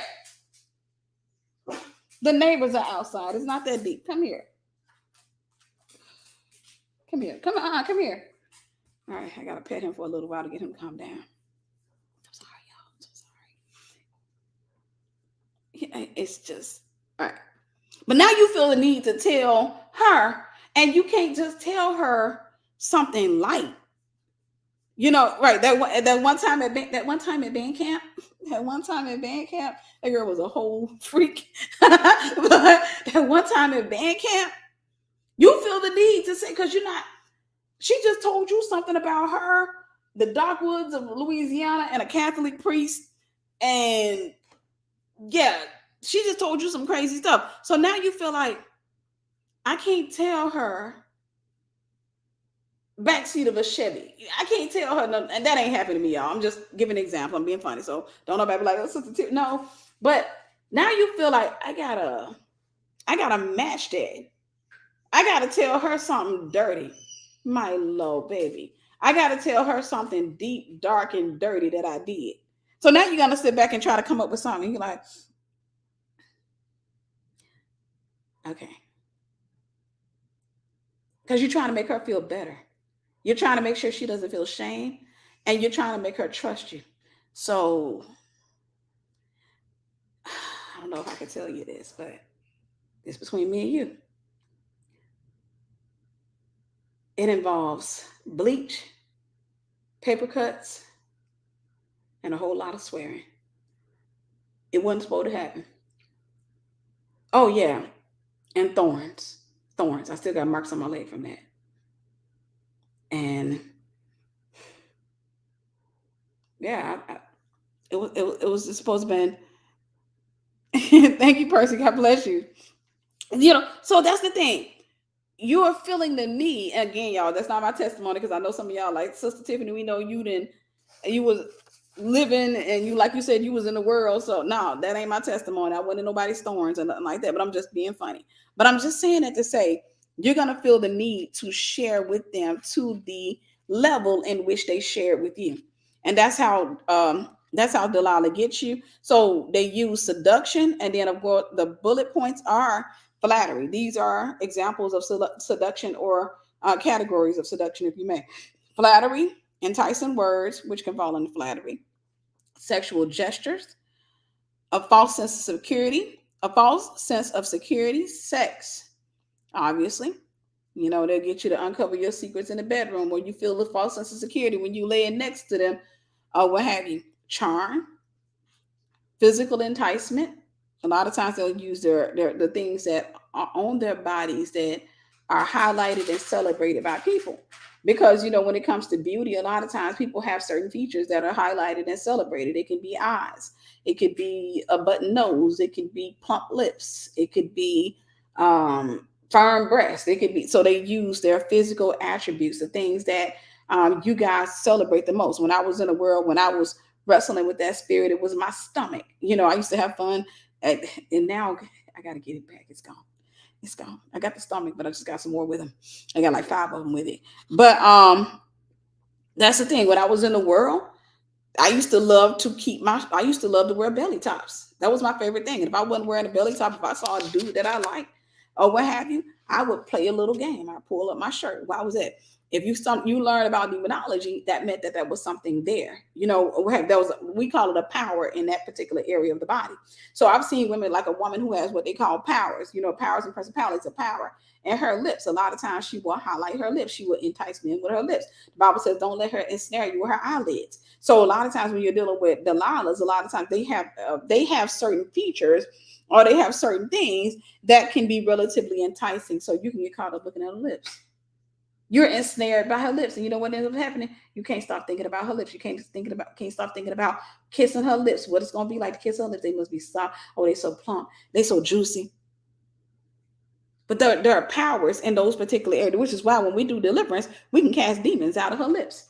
We can cast demons out of her private parts. We can cast demons from behind her eyes. We cast demons from these places because they've been hiding back there, because that's an area that person has been celebrated. So consequently, whenever that woman is sitting next to you, if she's been celebrated for her lips, she's going to keep doing stuff to her lips while you're talking to her.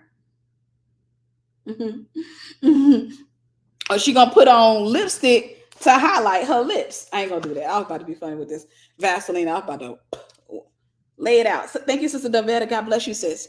God bless you. But she'll highlight the crap out of her lips, and while you're talking to her, so you can't even focus because your eye is on her lips or what have you. So flattery, enticing words, sexual gestures, a false sense of security, sex, charm, physical attributes, and lastly, emotional manipulation. Sister Tawana, you're not being a good influence. No, I'm not gonna do it. I'm gonna be good this time. I'm gonna be good this time, but I was so tempted. But emotional manipulation. I can't believe you don't love me. How you gonna tell me that you love me and you don't even trust me with your secrets? Like, for real, I've told you every secret there is of mine. And do you know how that makes me feel to know that there are things about you that it makes me feel like I don't know you. And I don't know what to do in a situation like that. I feel like I've opened myself up to you. I've trusted you with the innermost parts of me. I've given you so much of me. And now all you're doing is, you're just playing these games with me. And it just makes me feel, no, man. Okay, just let me have my moment. I'll get past it because you know what? You just like a lot of these other guys. And I get it. And I'll cherish the time that I have with you. Thank you, Sister Latoya. God bless you. I'll cherish the time I have with you. If it's like that, it's like that. I'm just, baby, I told you when can't believe you. And you keep doing that long enough. She pressed them hard. The first woman did that. The second one, they pressed him hard. They vexed his soul to death till he was like, you know what? I don't even care. He was like, I don't even care if I die. You know what? I'm going to tell you. You can go tell them I don't care. Because death got to be better than staying in this house with you. And not being able to pull myself loose because of the soul tie. Because I know people have questions like, it's obvious that she was trying to uncover him. It's obvious that he had that happen before. She was more obvious than the last female. Why did he stay? Soul tie.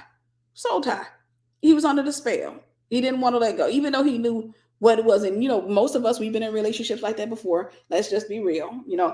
Been in relationships where we knew or we sensed that it was just common sense that the person wasn't doing right. You understand? We took our own eyes. Thank you, Percy. God bless you. Thank you. We took our own eyes and did this right here and hope for the best. We took our own eyes and did this right here. Do we just let our inhibitions go to the wind? Because you know what? I don't want to lose this man. All right. So the characteristics of a Delilah spirit, that was number one. They use seduction. Then we had a lot of bullet points under that. Number two, they don't respect covenants. I'm going to give you one of the indications of a Delilah spirit. Delilahs, and I'm to my brothers, here's your warning. Delilahs like to put up pictures on social media that are inviting. Sometimes it's going to be a butt shot. Sometimes it's not. Sometimes it's just the way they look at the camera. Because demons recognize demons. If you're bound by lust, seduction, or anything like that, when you look at her photo, there's something in you that's going to jump. It's going to leap. Delilah's love for you to get in their inbox. And now, if you're single, they'll entertain you for the most part, what have you, because it just makes them feel good. Because typically they have low self-esteem, but it just makes them feel good to have men coming after them. But if you married, engaged, or anything like that, they will snapshot your post 98% of the time. 98%, they will take a snapshot of your post. And you know what? They will use that to hold over your head. They will try to expose you because at the end of the day, again, typically there's some man that rejected them and they want to seem wanted. And these are the women a lot of times that will post up, and y'all heard me say this before because the Jezebels do it too. But they will post up, married men, stay out of my inbox. You don't see a normal woman posting normal content, posting stuff like that because she's not putting any invitations out there. Delilah will get in your inbox and be like, hey, man of God, how are you?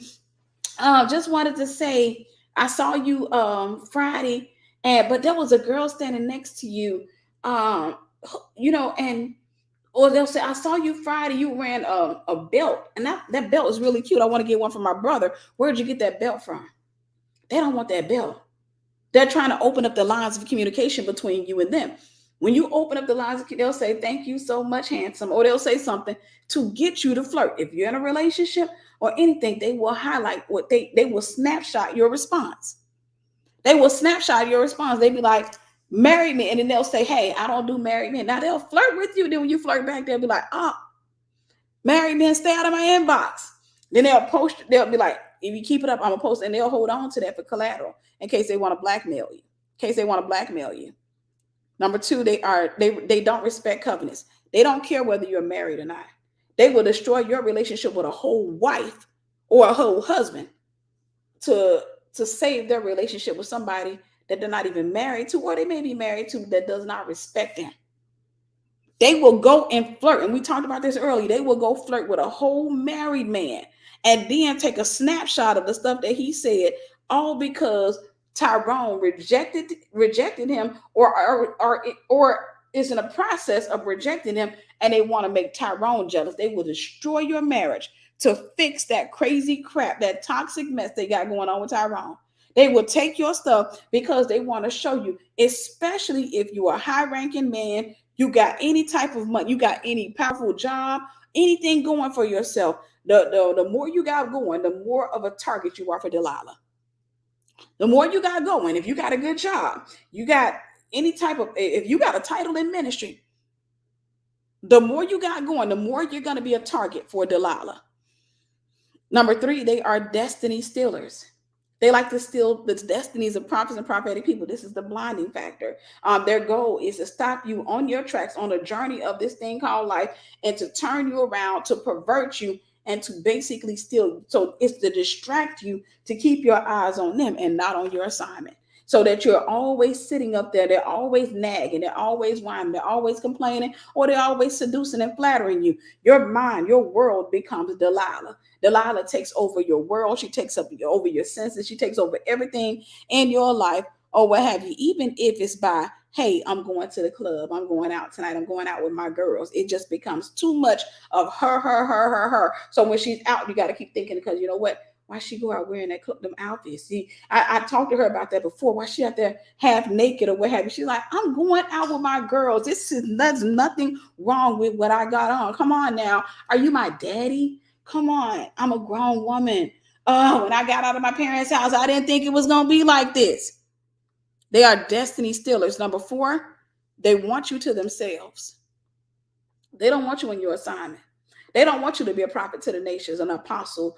They don't want you to be whatever it is. They don't want that. They want you to themselves. Now, they envy your assignment. They envy your position. They envy your power. They envy your relationship. They envy everything about you.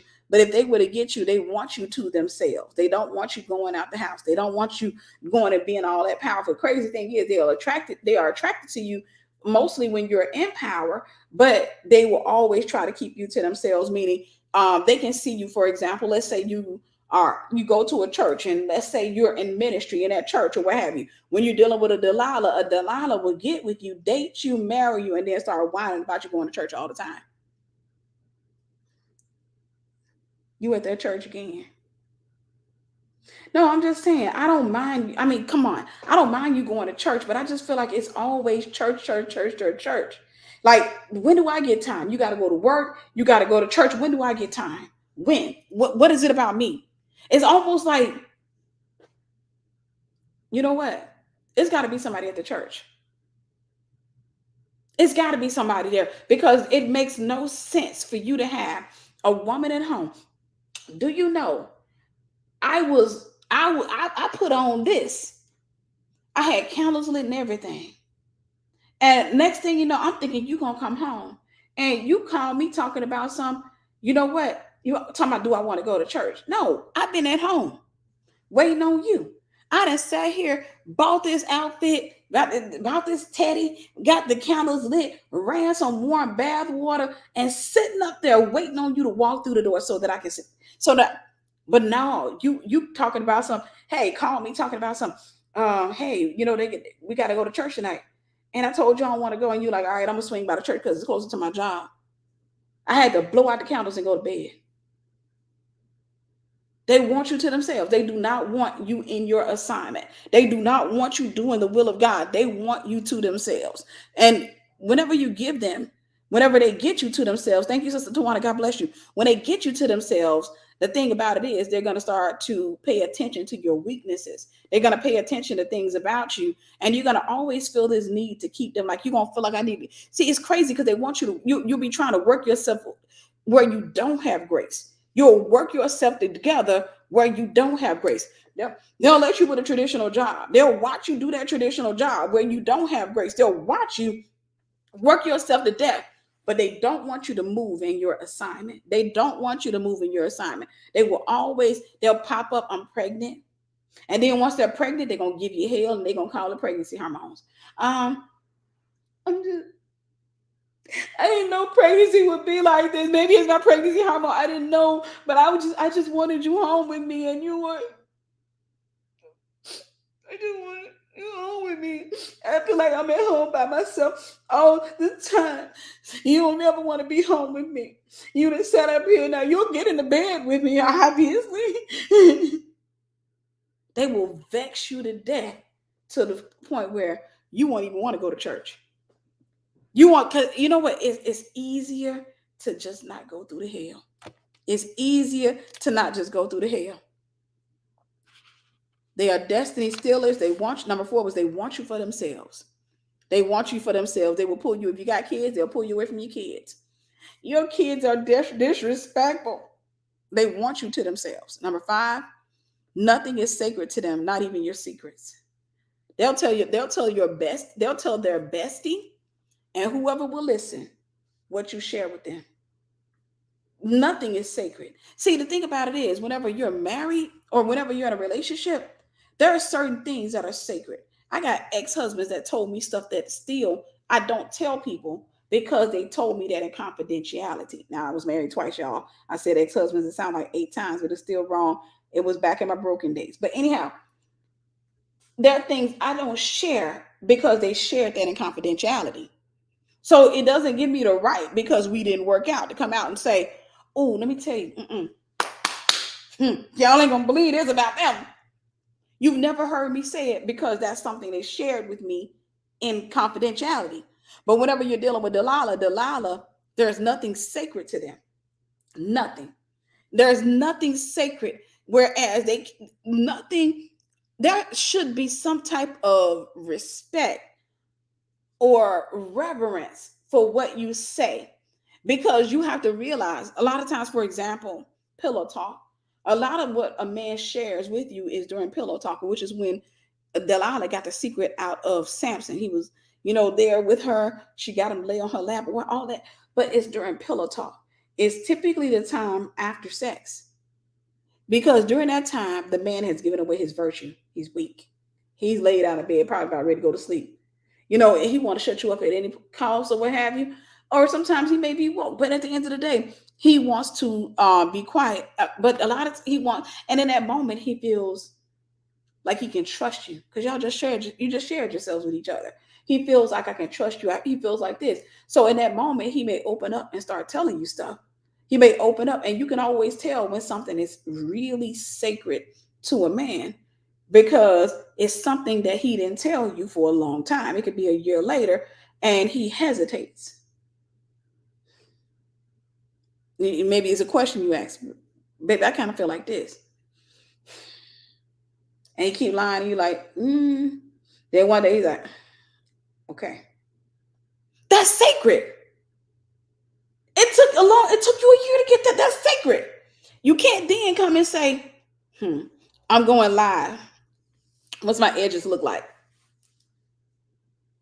Because it didn't work between me and him. It didn't work. Go in the courtroom, a judge. He told me this. I bet his parents don't know about it. I bet your friends don't know about it. No, there is nothing sacred to a Delilah. Whenever there's a level of maturity, when you're dealing with somebody who has integrity and morals, we understand that no matter what happens, that's sacred. No matter what else happens, that right there, I can't say nothing about that. That's sacred. Now, I can testify about this. I can testify about that because I experienced that. But that right there, what you told me in confidentiality, that's sacred. That's sacred. Where was I? Nothing is sacred to them, not even your secrets. Number 6, they move pretty fast in relationships. They move pretty fast in relationships because they got to hurry up and create a soul tie. Y'all trust me. Y'all gonna get surprised. Trust me. I'm not there yet. I'm almost there, but I'm not there yet. But I'm gonna give you something that's gonna surprise you to understand why they move pretty fast in relationships. They like love bombing. They like all this other stuff. They put up no resistance. They like that. I'm in love with you. I can't stop thinking about you kind of stuff. They love that kind of stuff. Number 7, they whine and complain when they don't get their way. I've said this one time and I'll say it again. Nobody should put you on punishment for saying no. That's a red flag to me. And one of the things I've learned over the course of time is whenever people, I've had female friends, and I'm gonna tell you something that is common amongst ladies. So, ladies, if you whatever you don't do that to people. Don't do that to people. I have pushed away people. I push away female friends from that because I don't have time for that. I don't have time for that. I don't like it. I don't like being put on punishment. At the end of the day, I don't like it. I don't like anybody trying to control me. It is a pet peeve of mine. It is kryptonite to me. It is it is witchcraft. But they whine and complain when they don't get their way. You didn't tell me the secrets of your strength. You didn't tell me. No, I told you I wanted to go. No, it's okay. No, it's all right. It's okay. They cause this destabilization of an atmosphere because when you come home, you need y'all. I'm an atmosphere person. Even the restaurants I go to, I like atmospheres. I would much rather go to a restaurant that has a calm and ambient atmosphere and mediocre food than to go to some place that's noisy, the tables are disorderly, and with the best food in the world. No, I can go there. I'm gonna get my food to go. I'm an atmosphere person. That showed up, and it's funny because when I can look back over the course of my childhood, growing up in a chaotic family, watching my mom and dad have all these violent episodes or what have you, growing up in a very toxic family, I can remember the majority of the time as a child, whenever my parents would get into a major fight or whenever our house would start acting crazy, which was pretty much often, I would get up and leave. I don't care what time of the night it was. I don't care. I didn't hike in the woods at night, but I used to love going hiking in the woods behind our house when we lived in this. But I would leave, and that carried over, and I never understood that. I would just get up and leave. Whenever they up there acting crazy, my siblings acting, if it was just too much, I would put on my shoes and walk out the door because it was too much. I didn't understand my wiring, but it was too much for me. And I literally would put myself in danger. I can genuinely say I put myself in danger many times trying to get out of that atmosphere. I can genuinely say that I put myself in danger. I didn't care. And when I became a young lady, when I got my car, I got in the car. And I remember I had no sense of direction. We didn't have GPSs at the time. I remember getting up, leaving my parents' house, well, my mom's house at that time, because by that time my mom and dad had divorced. But leaving my mom's house, whenever things got crazy, I would leave and drive. I'd turn here, turn there. I didn't know where I was going. And I remember I would go so far away, I didn't know how to get back. I would go so far away that I had to ask for instructions just to get back. I didn't know. When I became a woman, when I was married, I did that in the marriage. Whenever I got frustrated, if the atmosphere got too chaotic and I couldn't do anything, if I couldn't talk him down, and because catch this, pay attention to the atmospheres that people are accustomed to while they're single. If they're toxic, that's the atmosphere they're going to set. And the thing about it is, if you set an atmosphere to peace, this is why you're supposed to take your time and your singleness and get healed. I'll talk about that smooth a little bit later. But you're supposed to take your time and get healed, right?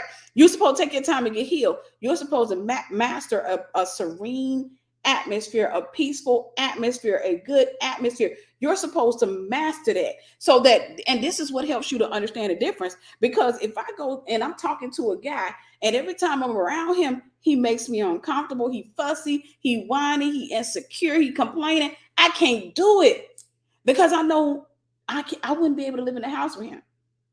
I wouldn't have peace. And Lord knows I don't want to be that person that pull up in my car and just sit in the car because I don't want to go in their house. It's too much. But Delilahs, they will, just a little bit of a bonus, they will destabilize your atmosphere to get what they want out of you. They will destabilize your atmosphere with this right here. Cold shoulder, slamming doors, ignoring you, just to get what they want out of you. So they whine and complain when they don't get what they want. Number 8, they are accusers and exposers. Accusers and exposers. Again, they, most of the time, they'll set the trap. They'll set a trap for you, and then whenever you bite the bait, they'll go and accuse you. Do me a favor, make sure you like and share. And if you want to know about my stint in that world when I was a broken woman, when I was a seductress, get my book, Devil Bait, High Heels and Spiritual Warfare. Get my book, Devil Bait, High Heels and Spiritual Warfare. Warfare. It's not warfare, warfare. I talked about the time when I was in the world and what I learned from that. But they are accusers and exposers. These are the ones that they'll, let's say, working at a restaurant, female with a male manager, she will flirt her tail off with that manager. And everybody working there will watch her and see that she's flirting. And let's say the manager's name is Tim. She'll be like, Tim, look what I got. And he's like, is that lotion? Mm-hmm. I bought this from such and such. Oh, smells good. Mm-hmm. Darn it. You need to get some from your wife. I'm going to go home, take a bath. They like to give visuals. Put this all over my body. And they'll keep on messing with him because they're trying to plant a seed up in here. They'll keep on messing with him or what have you and doing stuff because what they're doing, because demons test spirits. The Bible says, test the spirit. And I tell people that demons test spirits too. If Tim got a spirit of lust, so if he doesn't cast down that imagination and every high thing that exalts itself against the knowledge of God and bring into captivity every thought to the obedience of Christ, then he going to realize she always throwing herself at me. She always flirting. Then it's going to lead to the next thought. I wonder what she look like naked. Then it's going to lead to the next thought of them making sex. He going to start imagining her sex face or what have you. Then she going to keep on doing stuff. So then she going to start making little bit of grunting sounds. And, it depends. Some people catch on to it. She'll make a little grunt sound. Like she pick up something and she make this ground sound. You turn around, look at her. And she's like, I'm so sorry. But what she doing? She putting something in little Tim's head. She putting something. And so one day Tim feels like, okay, it's evident. The girl's throwing herself at me. It's evident. So he feels safe enough to come up to her and he says, I want to see you after work. She said, see me after work? What you mean? He's like, let's hook up. What they call it? Sneaky link. Yeah. Not today. Now they want to expose him. Now the whole time they expose him, next thing you know, you come to work. They're like, you see people talking. Where's Tim? Tim got fired. Sexual harassment. What? For who? It will say the girl's name is Tangy. If anybody's name on here is Tangy, forgive me. It's just saying her name. Let's say her name is Tangy. Tangy accused him of sexual harassment. Wait, hold up. He's guilty of that. But she need to be terminated too. Because I've watched her drop it like it's hot. I've watched her flirt with him. See, the females, we see that stuff. Women, we see that. We catch it. A lot of times, I've watched her flirt. I've watched her seduce this man time and time again. And yeah, nah. Where the manager's at? Let me go put, and that's what you're supposed to use it for? Okay, he's wrong. I get it. I'm not saying he doesn't deserve to be terminated, but y'all got to get her too. Go back and rewind the camera. You'll find her bending over. You'll find her every time this man come in. The man can't even walk through the door without her running to the door. Tim.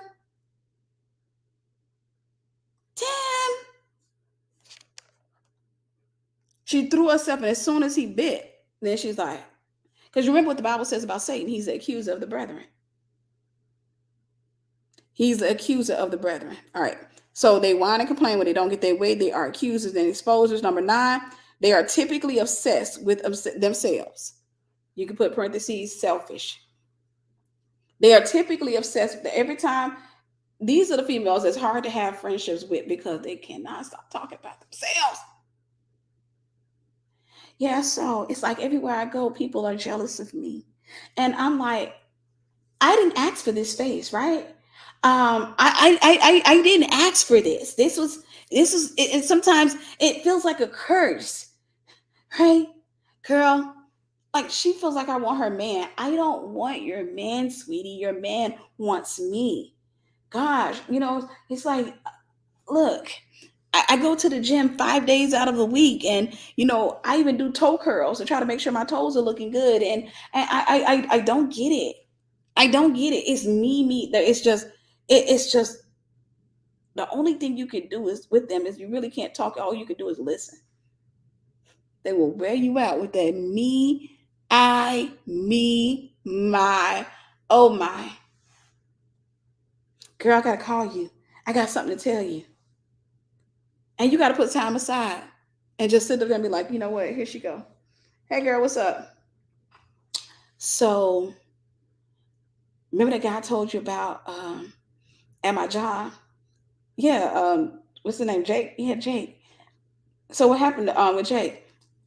So Jake's wife came in today, and she served him divorce papers. What? What happened? Oh, girl, I don't know. So I was trying to comfort him, right?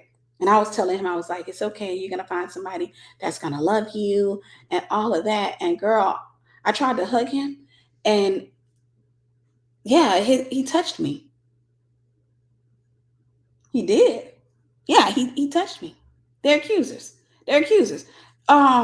Wasn't it? I don't know if it was intentional, but there's always been that chemistry there. It's always been something weird vibes and stuff like that. They are accusers of the brethren. They're always looking to expose somebody. Oh, let me say this because my sisters can relate to this. Don't tell them that you have a guy that you're interested in or if he's flirting with you. Da da da da. What would they do, ladies? Come on. I want the brothers to see this. I want to show y'all how common this is. If you tell them, let's say, Troy, sis, Troy? Yeah, Troy at church. Yeah. Girl, dude stares like crazy. Always flirting with me or what have you. He hasn't said, Sister Danielle got it. They will go after him. That's it. Sister Abigail, Sister Danielle, first one called out. They will go after him. They'll start flirting with him. They gonna flirt. They breast this sis off, but they won't do it in your face. If you say, "Girl," he stares, and like I could tell like Sunday he was trying to approach me. I saw him, and he was scared. I saw his knees buckling, and I almost feel like this force field. God was like, "Yeah, back up, bro. You ain't getting," and all that. But girl, yeah, he was walking up to me, and then when we were out in the foyer, he talked to me. He told me that he liked my hair like this, and I was like, "I really, girl." And when you tell them that, they be like, "Girl, you and Troy, y'all gonna be something." So when they see Troy in the back, they, if let's say Troy go out to church mid-service, they gonna go out. Hey Troy, how are you? Let me straighten up that necktie for you. Ah, that's good. How's everything? You got a little crust in your eye. They will flirt. They're not gonna tell you they flirting with him because he has no direct communication to you, so that he can communicate that with you. So they gonna flirt. And if he bites it, which in some cases he will, he sees this pretty girl sitting up in front of him flirting, then he flirts back. Girl, I didn't want to tell you. He a church thought. You can't trust them type of guy, them church guys, girl. He been trying. Yeah, he thought he came on the hallway. Look, phone number, my phone right there. See there? Can't be his phone number. They are accusers. What they do is they will go after what you're after and then turn around and accuse him before you or what have you. Then they'll even come up to you and say, how do you feel about me dating Troy? I think y'all make a good couple. I think it's good revenge. I ain't got to get, God said vengeance is mine. So I think it's a good lesson for him to date you. Honestly, I do. I even want to come to your wedding. If I can be a fly on the wall, I promise I would be. Just let me go back in my human form at some point. But if I could be a fly on the wall and you ain't got no fly swatter and you can't notice me, just let me be on the wall at your house. Let me be a fly on the wall because I already know bro man gonna go through some hell. Because you don't want him, you want me. You want my assignment. You want my destiny. That's what this is. They are accused, the exposers. Number 9, they are typically obsessed with themselves. They can't stop talking about themselves. They're selfish. It's always about me. What about my feelings, my situation? You don't understand my situation. It's me, I. Last one, number 10, they see people as objects or a means to an end. As a friend, they are typically men obsessed. When you're dealing with Delilahs, they're typically men obsessed. They don't make good friends because everything that they talk, every time they come around you, they want to talk about men. Everything is about them and men and who wants them, it's just men. Girl, he called me back. I thought y'all broke up. Girl, I know. It's just men. But they will cast you. They will kick you to the curb as soon as they get in a relationship with a guy that they feel is going to be worth them kicking you to the curb for. So I'm gonna give you a few facts about Delilah. And like I said, we're almost done. Yep, we're almost done. Facts about Delilah. Number 1, their assignment is to deliver the prophet or the prophetic people to Jezebel. This is the surprise I wanted to give you. Their assignment, because people, and I'm going to give you some differences between Jezebel and Delilah shortly, but their assignment, this is why a lot of times when I was praying, I was like, what is the difference between these two spirits or what have you? Because every time I've come across somebody that I knew was a Delilah, I also saw Jezebel in most of those cases. I also saw Jezebel, the spirit. And so a lot of times we feel like, do she got a Delilah or do she got a Jezebel? I'm not sure. A lot of cases, it's the same. I mean, well, not the same, but they got both spirits. What have you? And obviously, it can be in a man. So that's number 2. They can be in a man. That demon can be in a man as well. If you come across a man who's promiscuous, chances are he has a Delilah spirit. If you come across a man that sleeps with multiple women, he likes to seduce. So we were talking about this modern warrior guy. Perfect example. They can have Delilah spirits as well. And yes, 2 Jezebel spirits can get with each other. 2 Delilah spirits can get with each other. It makes for an interesting display of emotions. It makes for really good entertainment. For me, I like to study the demonology side of things or what have you. So to see stuff like that play out, it's the demonology side of it or what have you. But number 1 was their assignment is to deliver the prophets of the prophetic people to Jezebel. Now, let me. I don't want to. Because I jumped to number 2, but I don't want to move past that one not too fast.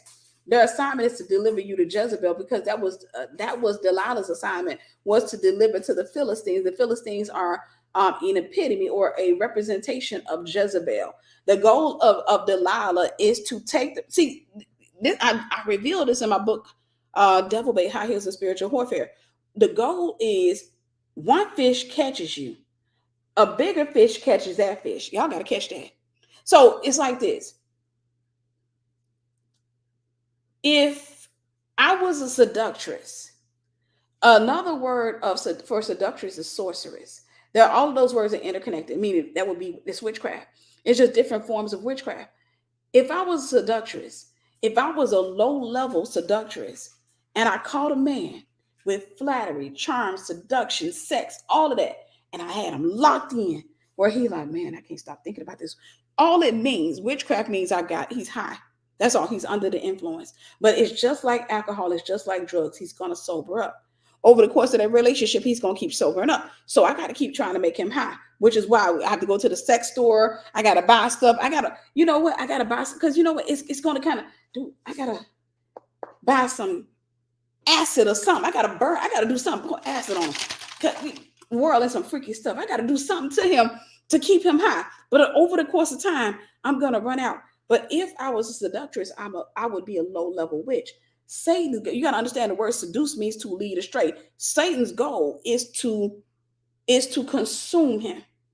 All I was the bait. He was bait to get me, and I was bait to get him. All I was the bait to catch him. That's it. But in order to catch a bigger fish, you got to use a bigger bait. So all I was the bait to catch him. Once I've led him astray off the path of God, an even greater witch seductress will come along. So 3 years and right, 3 years into our relationship, everything starts dying down. It levels off. When you're dealing with somebody who's led astray, this right here represents dead. I'm gonna put that on paper for you. See, relationships look like a heart. They look like an echogram. I think that's what you call it. Echo, whatever.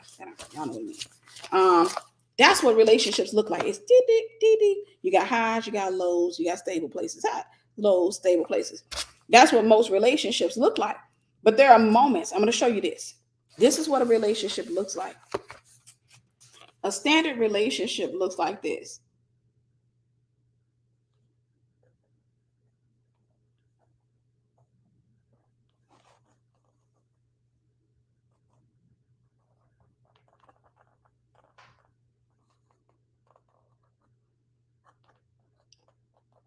Now, most of the time, you're going to have, honestly, a lot of these right here, a lot of low lines. But that's probably a stable place. Relationships. Now, you see this flat line right here? That's a normal. This is normal in a relationship. This is called stabilization. Whenever you're dealing with a Delilah, they don't like this space right here. They don't like this space. That stable space, they got to create an argument. They got to create something. They don't like that. They don't like that. So whenever you come into a space like that with them, they're going to create a fight. They're going to go cheat. They're going to do something because to them, that flat line represents dead. They are addicted to adrenaline, serotonin, oxytocin, and dopamine. They're addicted to that. They don't like this. Now, this right here, this extreme low, you see this dip? They'll stick in a relationship for this dip. Your relationship is more stable in the dip with them than it is when it's in a stable place. Stability. Thank you, Sister Kara. God bless you. Stability means that you come home from work, there's no fights. He come home from work, there's no fights. Y'all clean the house. Everything is, but there's no heightened activity going on. It's just stabilization. It's just there's no fighting. You go to work. He goes to work. Y'all come home. Hey, how you doing? How was your day? Yeah, good. Oh, wow. And you laugh and you make love and all of that stuff. They don't like that. They don't like it. They don't mind it every once in a while. But if that happens over a period of a few weeks, right, they don't like that. So they'll create drama. They don't like that because to them, that represents destabilization. In the kingdom of darkness, what we call stabilization in the kingdom of God is destabilization over there. They don't like stabilization. They have to have somebody gaslighting them, somebody love bombing them. And even in that, they're going to still play the victim. They got to have somebody gaslighting. And so let me see, where was I? What was I?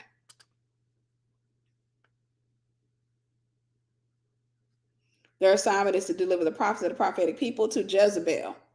Their assignment is to deliver the prophets of the prophetic people to Jezebel. So once it gets to that point where it's stable, they will destabilize it. Now, what happens is, to a prophet or prophetic person, prophets and prophetic people are wired by God to be super sensitive.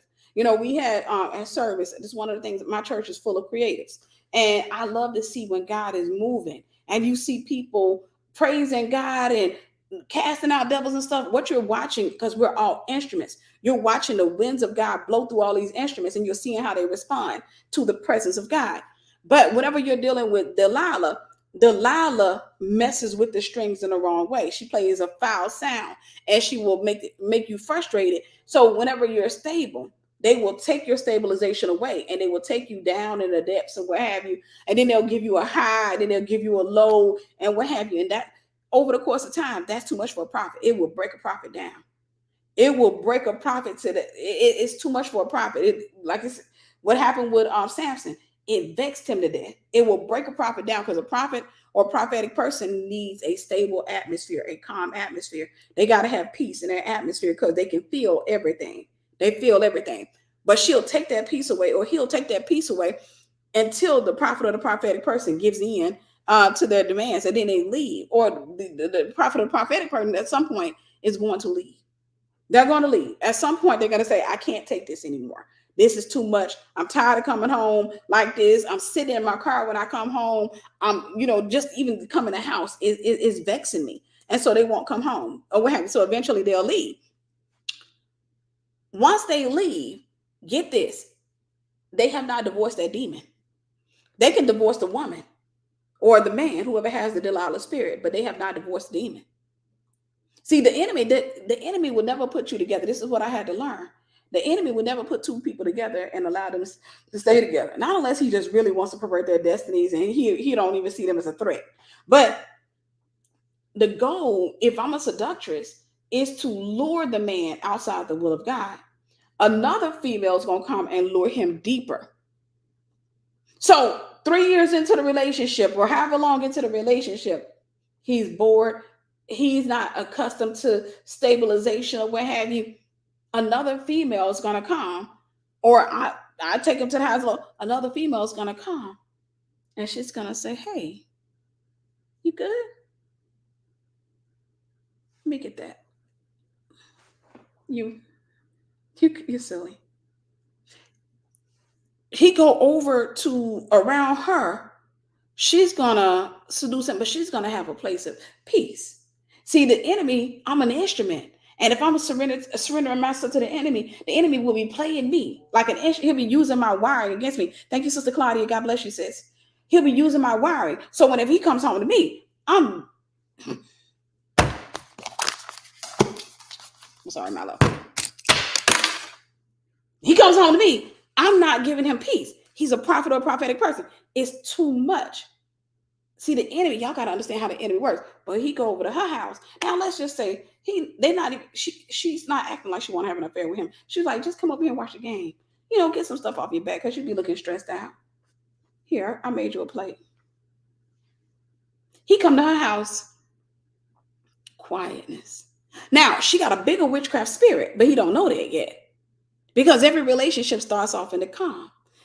So he come to her house and she's like, you good? Man of God, you deserve so much better. Just pray for her. I honestly, I don't think she's a bad person. I just think she's broken. Honestly, I just think she's been through a lot. But it's okay. Then over the course of time, they'll have that moment where he over there, maybe he crying on her shoulder or something like that. Then it's going to turn into a kiss. Then she's going to play this game right here. Nope, that shouldn't have happened. I'm sorry, I don't mean anything, but you're going to have to leave. And he'd be like, come on, I really like you. And she's like, but what about your wife? I can't. I don't want to hurt her. And he's like, well, you know how she is toward me. He going to leave his wife. And what she may pull, and I'm going to show you this little trick because the brothers fall for it all the time. As long as you're with your wife, I can't be with you.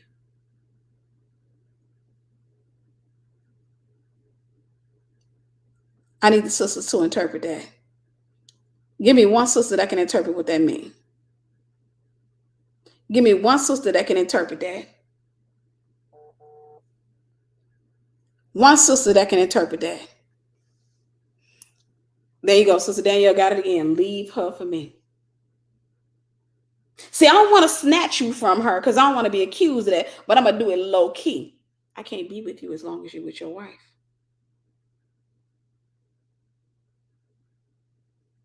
I can't be with you as long as y'all together. Y'all got it. As long as y'all together. But I don't want to be accused of taking you from your wife. So I ain't going to say it directly. I'm just going to play a little mind game with you. As long as you're with her, I can't be with you. I'm a woman of God. Why would I do that? I can't do that. They have no respect for covenant, right? No, I can't do that. What will people think about me? I can't do that. You're a married man. I can't do that. You got to. So I'm going to leave her. No, I'm not telling you to leave her. I'm just saying as long as you're with her, I can't be with you. Then he leave his wife. But y'all are still married as long as you're married to her. In other words, go file for divorce. Right there, destroyers of covenants. Go file for divorce. Because that's their assignment. And then you leave and you get with it. You don't even realize you left your wife for a witch. You left your wife for a witch. See, there, you got to hear me when I say this. There are witches that identify as witches, and then there are unregistered witches. Delilah is an unregistered witch, meaning there's no record because they do it undercover. I can't be with you as long as you're with your wife. I can't do that. I can't. As long as you're with her, as long as y'all married. No, I can't do that because, now y'all divorced. I don't even know because your daughter, you have your daughter, and I don't think your daughter like me. In other words, I don't want to see your daughter.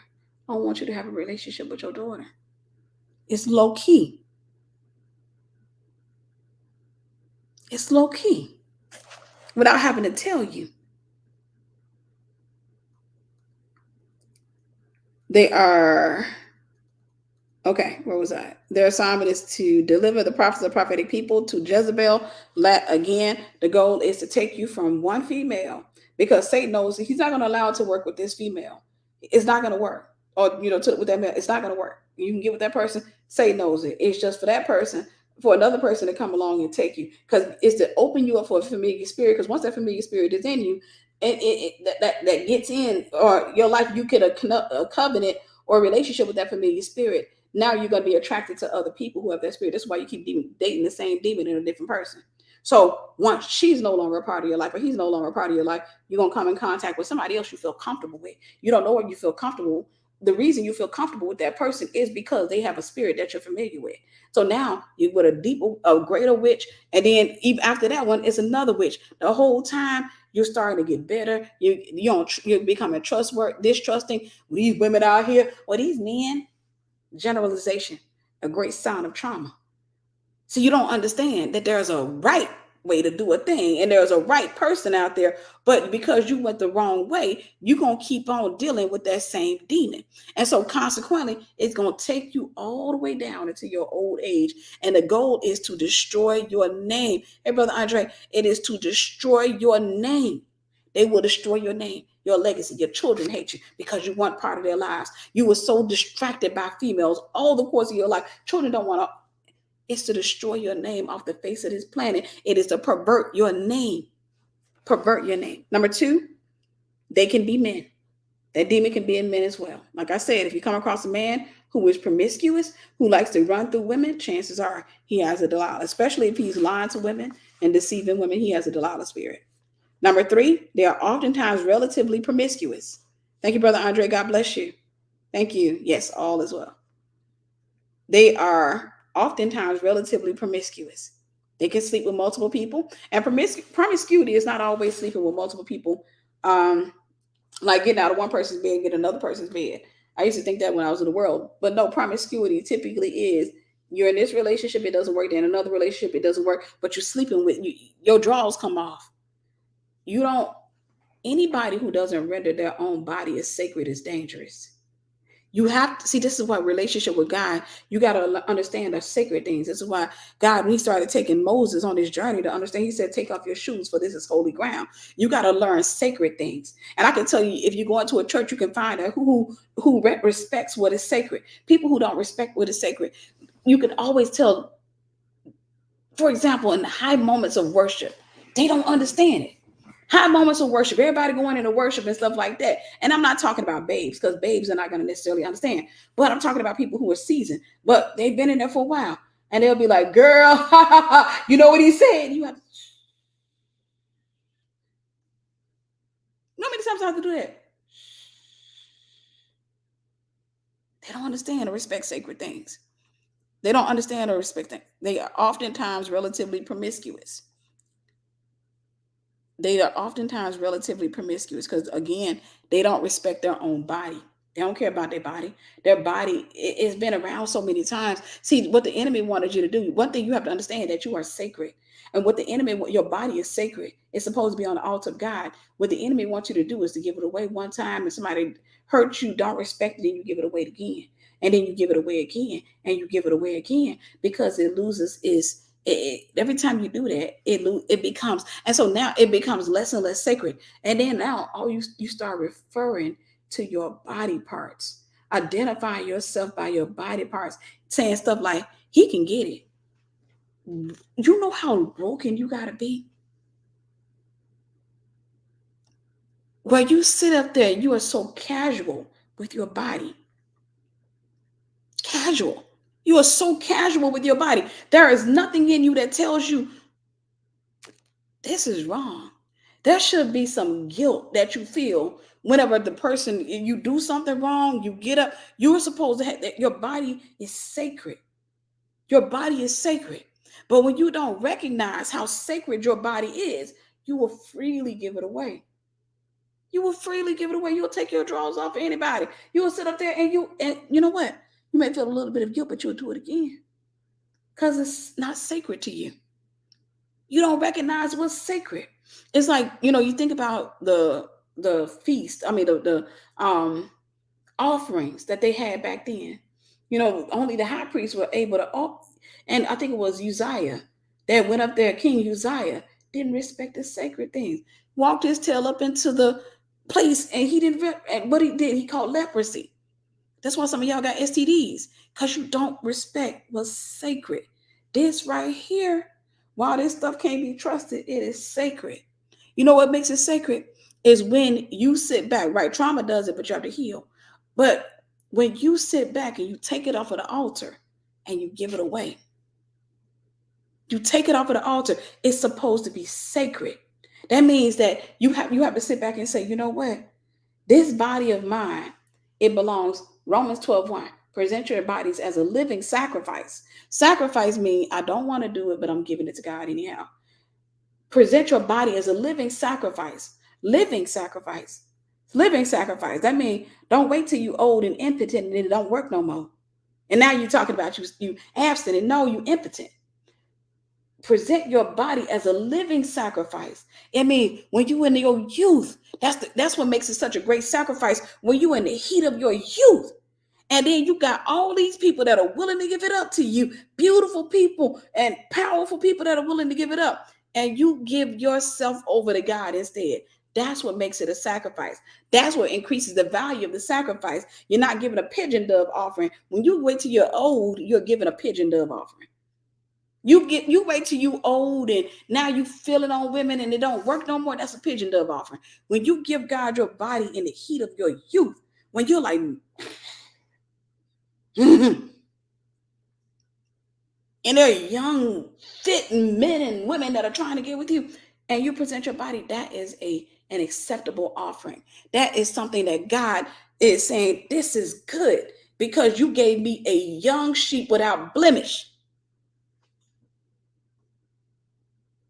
You got to give him your body, and that's how you get sacred people. When you complain and you say, ain't no good women out here, chances are you haven't been a good man.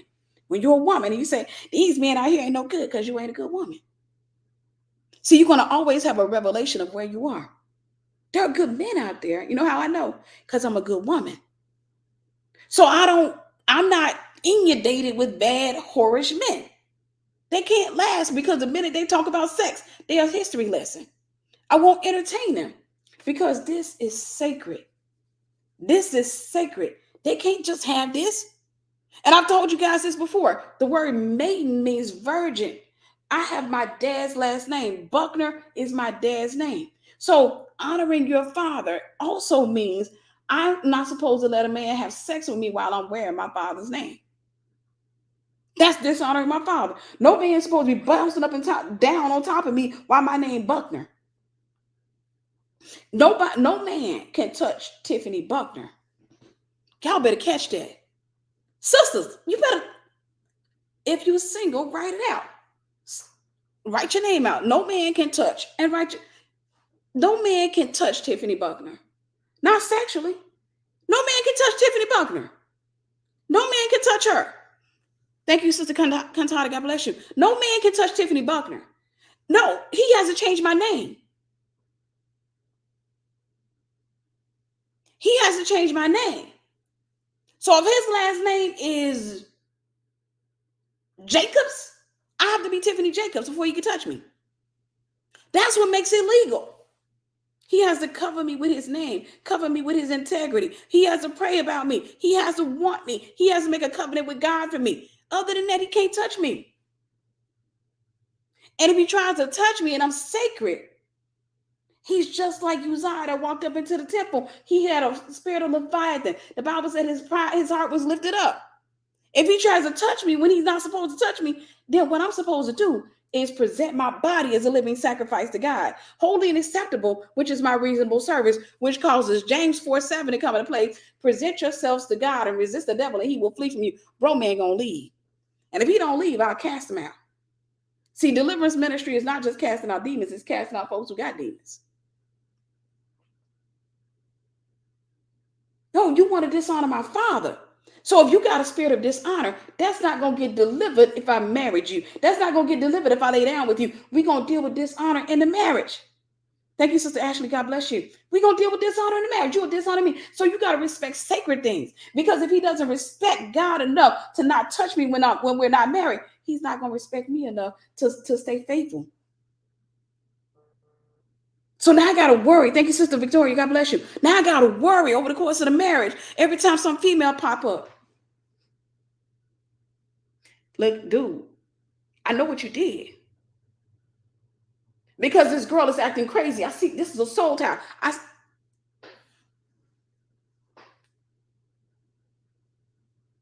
Now he's sitting up there trying to figure out, how can I keep it a secret from her?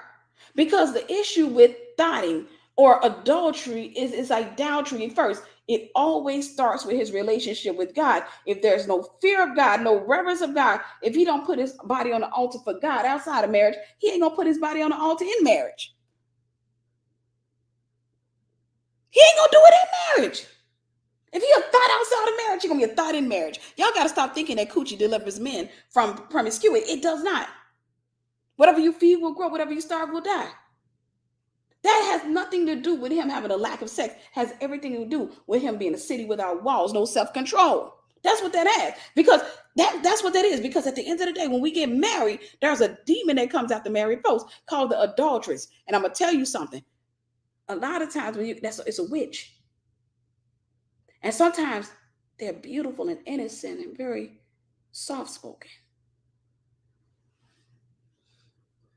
And if he don't love me enough, if he don't fear and love God enough, God can be opening doors. Most dangerous time in a marriage, most dangerous time in a marriage is when favor hit your house. When favor hit your house. When favor hit your house, hell comes after you. Dangerous time in a marriage. Dangerous time in a marriage because Satan will then come. I remember, and I hate to share this kind of stuff, but it is what it is. It's just an example. I was married, just discovered I was pregnant, excited. He had just got a job because he had been laid off from a job, got a good job, had just got called back onto the job. Favor was hitting our house. Favor was hitting. I'm going to tell you how the devil works. Because the devil will seduce you right out of that blessing. Favor was hitting our house. I had made it past a month of pregnancy because the first time I've been pregnant, I miscarried within a month. God just discovered that we were pregnant and they could see the baby. Everything was going well. It wasn't even 3-4 days into all of these blessings. Ding dong. Ding dong, ding dong, ding dong. Who is it? Open the door. It was his cousin. Married cousin who was a thot. And honestly, I think the man's wife cheated on him too. I think both of them used to cheat on each other. Man, he was not happy. Didn't have a I saw this dude from out of town. I knew. Hell just came to pay you a visit. Hell just came to pay you a visit. I talked to my ex. I said, dude, listen. I don't care. I understand he's not happy in his marriage. Don't you go mess up your marriage to please him. Don't you go do no crazy stuff. I'm trying to tell you. He felt like he needed to hang out one particular day. He went out and I'm not going to go into the entirety of that story. But long story short, went out with the cousin trying to impress him. went out, took him around some females, let the cousin they went around some females, lied to me. I found out he was lying or what have you. I called him up on the phone because he said he was going to his friend's house. I called, he didn't have a cell phone. No, he didn't have a cell phone, so I called the cousin's cell phone. Cousin wouldn't answer. I don't remember. He said he told me they were going over to their friend's house. Couldn't reach him, so I called a friend's house. He forgot I had the number. I called a friend's house. His other friend. Friend answers the phone. I said, hey. I make up a name from Troy. I'm gonna speak Troy. He said, no, the friend's wife answered the phone. She said, Tiffany, Troy's not here. I said, oh, okay. He told me he was coming over. Did he leave? Tiffany, he hasn't been over here. Now it's 2 hours. And I had talked to him plenty of times. Well, maybe once or twice since then. And he said, I'm over to, we'll just say Jason. We'll call him Jason. I'm over to Jason's house. He was like, I'm over to Jason's house. So I'm on the phone with the wife. I ain't asked her. I was like, hey, let me speak to Troy. She said, Troy's not here. He hasn't been here all day. He told me he was over there early. No, he is. Hold on right quick. She put her husband on the phone. She said, Jason gets the phone. He said, Tiffany, Troy hadn't been here. Then she get back the phone. She said, that's what I told him. Don't be using my house as a lie. So I called a cousin's phone. And I said, let me talk to him. And I said, where you at? He said, I'm at Jason's house. I said, you a lie. I just got off the phone with Jason and his wife. And he said, why would they tell you that? And I told him. So we get into an argument on the phone. I started screaming and crying. I'm like, I said, you got it going on. You got everything that you want, and you're about to throw it away. And you know, when I started screaming, do y'all know what happened? Y'all know what happened? I just want to show you this, how the devil works. I felt a cramp, and then I started bleeding. I miscarried right there while on the phone screaming. Miscarried. Got on the phone. Didn't tell him I was bleeding because I didn't want to cause any more drama to it. But I ended up having to go to the hospital. And I had miscarried. And I was so hurt. And he couldn't take the blame to himself. He couldn't take that or what have you. His cousin had did his damage, got back on a plane, went back to his own home. Because when favor starts hitting your house, this is why you can't marry anybody, because you got to have somebody who has spiritual intelligence. When favor starts hitting your house, the devil gonna come after you. When the devil sees the blessings of God coming your way, the devil will come after you. No, it's fine. It's fine. It's been many, many years ago or what have you. But the devil will come after you because the devil sees what God is trying to do in your life. The devil will come after you. And if you're with somebody who has no self-control, somebody who deals with rejection or wants to please other dudes, you're in trouble. You're in trouble because you got to have somebody that covers his home and recognizes that. Bro, you can't stay here. I'm sorry. I get with you and your wife in town. Go stay with your wife. No, dude, you're not bringing that over here. You're not bringing that over here because you got to recognize that's a demon trying to attack. Right? Spiritual intelligence. That's a spirit. That's a spirit. But Delilah comes to seduce you out the blessing, to seduce you out of what it is that God wants you to have, or what have you. So let's see. Let's move on. They are often relatively promiscuous. Number 4, they normally don't stick around. Thank you, Sister Melissa. God bless you. They normally don't stick around long enough to truly love a person. This is the Delilah spirit. They usually don't stick around long enough. Because remember, I told you, Delilahs are typically very selfish. Even if they're with you for a long time, they are typically very selfish. They're typically very selfish. So they spend quite a bit of time talking about themselves, even in a marriage, even in a relationship. Why didn't you come home? Do you know how I felt? Why didn't you do this? Me. Oh my gosh, he likes me. It's just me, I. But they don't stick around long enough. Typically, their relationships don't last very long, but they don't stick around long enough. They don't stick around long enough to truly love a person. Number 5, last one for this one. And that is relationships to them are all about what they can gain. Relationships to them are all about what they can gain. That's all a relationship is. Delilah wants to marry you just to have a wedding. Delilah wants to marry you because she needs help with her bills. Delilah wants to marry you because she needs help with her kids. Delilah wants to marry you because he wants to have frequent bouts of sex and he's physically attracted to you, but he doesn't like your spirit. He doesn't like you as a person. But girl, you look good. Delilah wants to marry you because he wants to show you off to his friends. That's all. They're users. Relationships with them is never about God. It's never about God. It's always about how it's going to make them look. It's always about what they can acquire from the relationship. What they can acquire from the relationship. So I'm going to give you guys these three. It's three of these, and well, yeah, we're about to get ready to close. Yeah, I still need a little bit more time. Okay, differences between Jezebel and Delilah. I'm going to give you three differences between the Jezebel spirit and the Delilah spirit. Three differences. Number one, Jezebel seeks to steal and walk in your authority. She wants influence, or he wants influence. They want to take your authority, meaning they're long-term demons. They covenant. They're going to make a covenant with you, or what have you. Whereas Delilah will expose you to the world, to its systems, and hurt you before walking away. So Delilahs don't typically stick around. Again, their goal is to deliver you to Jezebel. It's to set the stage for Jezebel. Like John the Baptist said, he went and he prepared the way for Jesus to come. That's what Delilah does. She prepares the way for Jezebel. She prepares the way for Jezebel. So they typically are not going to stick around. These are usually the girlfriend, the women. So you can find videos and stuff like that on TikTok where you may find a woman hurting a man or a man hurting a woman. Understand that whenever you see people getting broken, they're being conditioned to become something.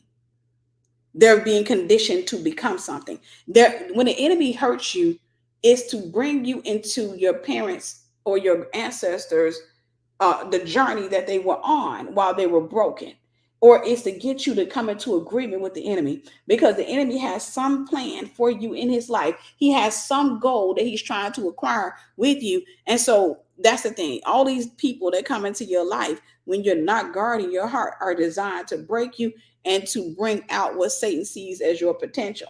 And the potential could be a generational curse. It could be it could be promiscuity. Most of the time it could be let's say divorce, demon of divorce, locked deep within your belly, and you end up getting married. You never address that demon because it's running through your family. See, it ran through my family and I didn't know to address it. I had to come at some point and realize, hey, Tiffany, this is a demon. And the demon of divorce doesn't make you get in marriage and sabotage your marriage. It will do that. Most of the times it makes you marry people who are divided from God, because the prefix of divorce is div. It has everything to do with division. A house divided cannot stand. And so the enemy wants you to marry somebody who is either separated from God, double-minded, and unstable, because he understands that law, that a house divided cannot. It didn't say it might not stand. It will not stand. It will not stand. So they normally don't stick around long enough to truly love a person. Relationships to them are all about, it's the differences between Jezebel and Delilah. Jezebel seeks to steal and walk in your authority, whereas Delilah will expose you to the world, its systems, and hurt. Delilah will hurt you and then walk away. And what that does to, let's say, a man, for example, is the man will say, these women ain't no good. See, generalization is the highest form of trauma. It's usually the sign that you're about to change into something else. These women, see, they don't like good men. When you try to be good, you're not talking about a wife. You're talking about a low-thinking woman. When you're in the infancy, the youth of who you are, when you don't know your identity, the women that you're dating down there are broken or immature. But what happens is that's all you see, because that's your perspective at the time, is the women in this sea down here. So you say, these women. And once you say that, you've just locked yourself into that realm, because now you think all women are like that. So you will have whatsoever you say. Same thing for women. When you say these men, no, you're talking about men within a spectrum. Remember, I talked about there's this pyramid, but down at the bottom is wider. Everybody down here sleep with it. It's just big orgy down there. You're not supposed to marry or date down here. What you're supposed to do, God says, seek ye first the kingdom of God, and all his righteousness and everything else will be added to you. So down here, when I'm at the bottom of that pyramid, I ain't supposed to get nobody down there. I'm supposed to get saved down there. I'm supposed to get healed down there. I'm supposed to get delivered. I'm supposed to go up, and I'm supposed to go as close to the top as I can get, as close to the top as God can get me, according to my calling. And then God will send somebody. This is why he says, seek ye first the kingdom of God. I'm supposed to be in my assignment first. But The Jezebel seeks to steal and walk in your authority. They want to get in with somebody in power, somebody that's doing their thing or what have you, and they want to walk in that person's authority. But Delilah is just gonna come along and hurt the person, get you in a relationship, have babies with you, and dog you out. Then they're gonna walk away, and it sets you. And then after you've had, like with Samson, after you had 2 or 3 Delilahs, then you just really don't care no more.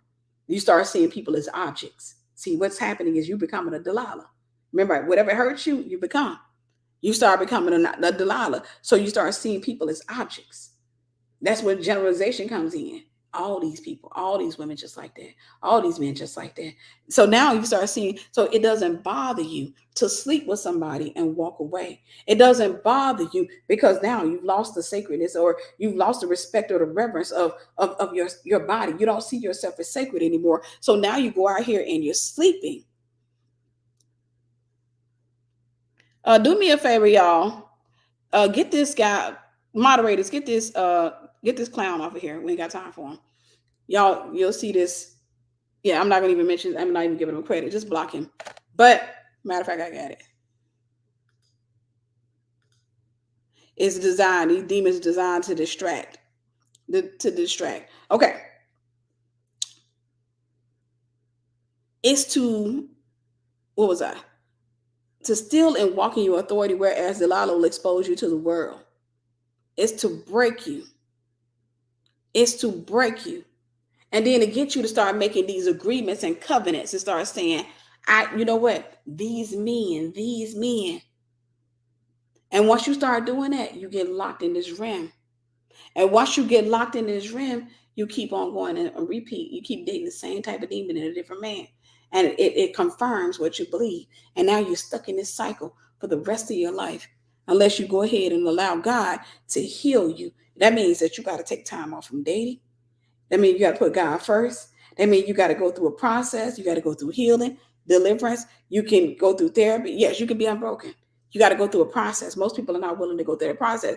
The ones who do see a beautiful, they get to see the beauty of holiness. They get to see the beauty of God. The ones who don't, they just spend the rest of their lives. They'll go to church. They'll probably serve in church. They'll get ordained. They'll do all kinds of stuff, but they won't get healed. So consequently, they keep dealing with the same results. But now it's going to be with a church dude. They're going to find a church side. They'll find a church side. Okay. Number 2, and these are differences between Jezebel and Delilah. Delilah's assignment is to blind the prophet or the prophetic person and lead you into the world or religion. Now, into the world, the systems of the world or religion. Jezebel's assignment is to pervert the apostle and destroy the prophets. I'm gonna make that make sense. Delilah's assignment, I'm gonna talk about Delilah first. Delilah's assignment is to blind the prophet. Remember, what she did was she had his hair cut off, or what have you, they gouged out his eyes. That's her assignment, is to blind the prophet. So now you cannot tell the difference between a wife and a woman, or a man and a husband. You can't tell the difference between God's voice or the voice of a stranger. You can't tell the difference. It's to blind the prophet. It's to make it hard for you to discern. Thank you, Sister Marissa. God bless you. To discern the voice of God. But Delilah's assignment is to blind a prophet or the prophetic person and lead you into the world. That means lead you away from God or lead you into religion. Religion is what a representation of what Samson was doing in prison. It's repetition. It's doing the same works to please the master. Right. And so now you blind. You don't know if you think you're doing it for God, but it ain't God. That's why you have so many religious people that sit up there and they be like, Sister Tiffany, is that weave on your head? Oh my gosh. That's got to be a mermaid. Oh, you're going to hell. That's religion. That's religion. That's blind. See, when you have the Spirit of God, when you have a relationship with God, God lets you know what is important to Him, what is sacred to Him. God is not looking at you saying, "Okay, now I want you. Got to be. Don't you dare get your nails done. Is that black on your fingernails? Oh my gosh, do you got black on your fingernails? That's religion. That's religion. But when you're dealing with religion, what you're dealing with a lot of times are blind prophets. They think they're serving God, but they're not. They think that, and it's just repetition. They're just doing where he was grinding meal. They think they're doing right, but they're not. They think, and so that's that. Jezebel's assignment. Now, again, Delilah's assignment is to blind the prophet and the prophetic person and lead that person into the world. That's it, lead them away from the church, or lead them into religion. Lead them into religion. That means make them think they're serving God, but they're not really. But Jezebel's assignment is to pervert the apostle. King Ahab, or kings in the Bibles, represented apostles. There were no apostles at that time, but if you look at the nature of a king, it was very symbolic, or it was very similar to that of an apostle. So Jezebel's assignment is to pervert the apostle. This is what happened to Ahab. He was perverted. To pervert the apostle, and then to destroy the prophet. To destroy the prophet. So to pervert the apostle, that means Jezebel is going to go for the highest person in authority. An apostle is the highest office. Go for the highest person in authority, and because then the Jezebel can start to pervert the prophets, and that's why you have so many broken churches. You have churches where you do have genuine people, or people who are genuinely called to be apostles, but they're twisted or perverted because they've had encounters with Jezebel, or they may be married to Jezebel, or they may have had children with Jezebel, and they're going through some stuff and they become bitter. And they're not getting their regular rounds of deliverance, because Leviathan will come and say, you know what people will say about you if you get delivered? If you go through deliverance, you don't need no deliverance. It's just that these people out here ain't no good. They just crazy. You're the only. And so that's the goal of Jezebel, is to get them. And so if you go into those type of churches, typically they're going to have like 5 members, 10 members, or what have you, and they're bitter, but they're truly anointed of God. But if something happened to them over the course of time, consequently, when a prophet walks into that place becomes a cave.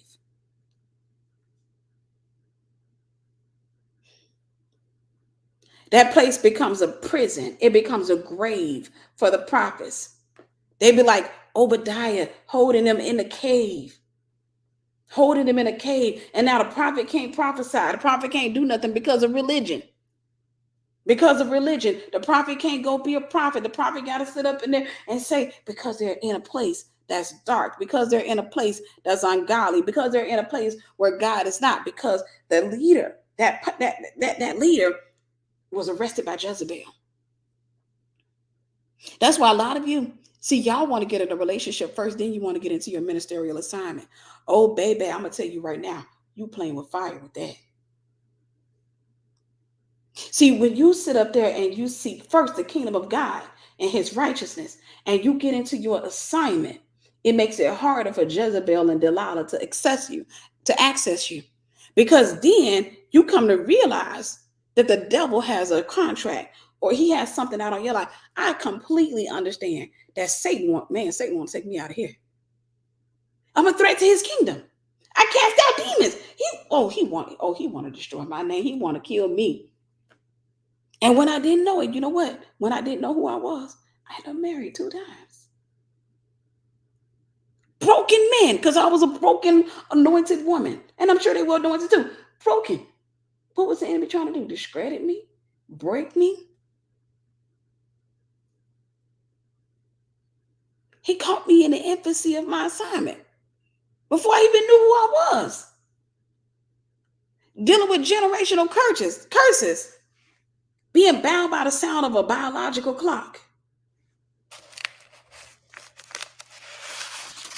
Read that one more time, then we'll move on to the last one on that one. Delilah's assignment is to blind the prophet or the prophetic person and lead them into the world or religion.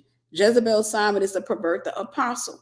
Even if you are an apostle without a church and you don't know you're an apostle because you won't get up and go to church because you've been church hurt, or you don't want to deal with responsibility, you got commitment issues, but you want to commit to people. But to pervert the apostle, to get you and to pervert you, to break you, and then to destroy the prophet.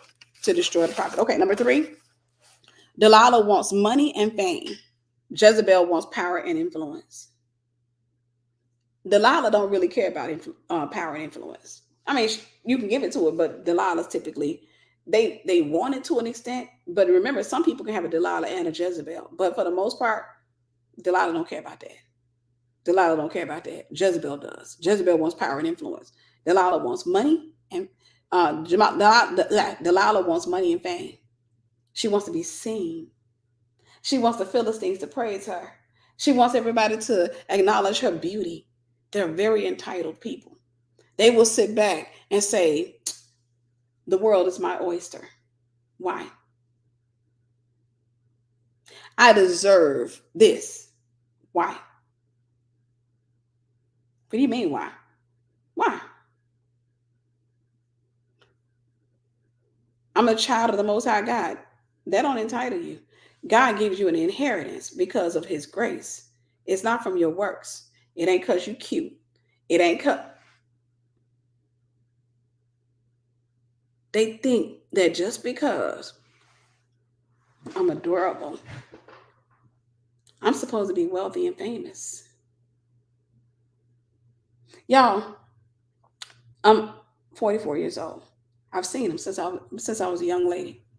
And one of the things I'm going to tell you about this particular type of spirit, because I've been around it before I even knew it was a demon, before I even got saved. When you come across people like that, they genuinely, and brothers, it may be hard for you to conceptualize this, but women know what I'm talking about.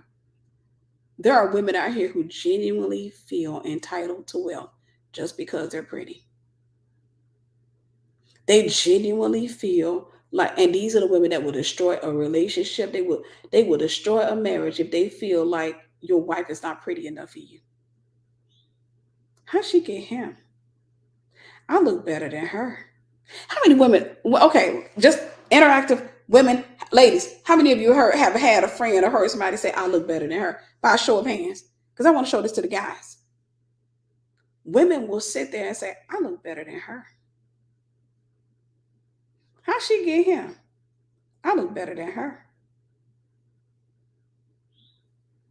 Entitlement will genuinely feel like they are entitled to you, your wealth, and everything else simply because somebody told them they were cute. Somebody told them they were beautiful. Look at the comment section. We've heard it 1,000 times. I look better than her. How'd she get him? And will go after a man that they don't like, not interested in, simply because they feel like they look better than you. They're out of your league. And they feel like I can get you if I want you. Won't commit to you in their hearts. Will just be there just to prove a point. They feel entitled. They feel entitled to men. They feel entitled to wealth. They feel entitled. They feel like it's supposed to be me. I'm supposed to have that. Remember, I talked about in-house racism? I talked about that earlier on. You can have in-house racism. I talked about the lady Chelsea. In-house racism. Entitled. Entitled. She felt entitled to that man. And it ain't that he made promises. That ain't the first time that lady got cheated on. We all been cheated on before. At the end of the day, you suck it up. It don't feel good. Learn the lesson and move on. You don't do a video about it.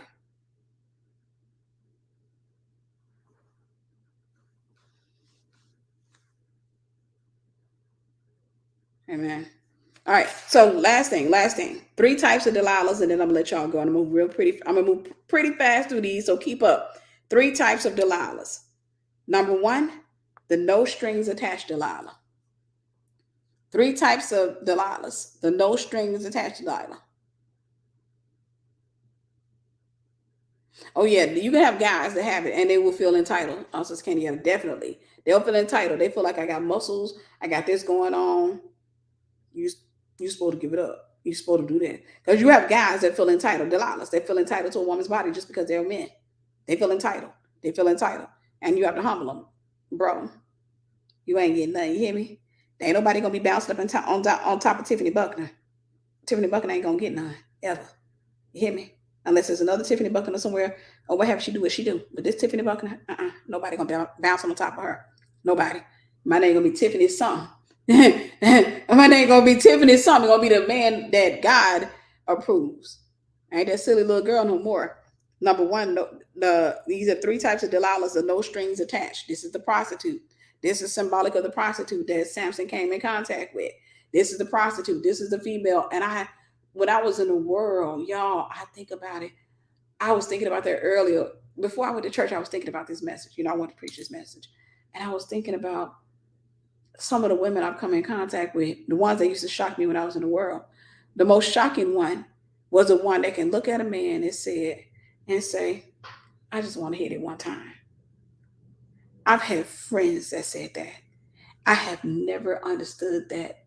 I never understood it. There are women that will look at a man, and just because he look good or drive a nice car, will literally say, I just want to get it one time. The woman doesn't realize there's a spirit in her that wants to create a soul tie with that man. That demon is saying one time.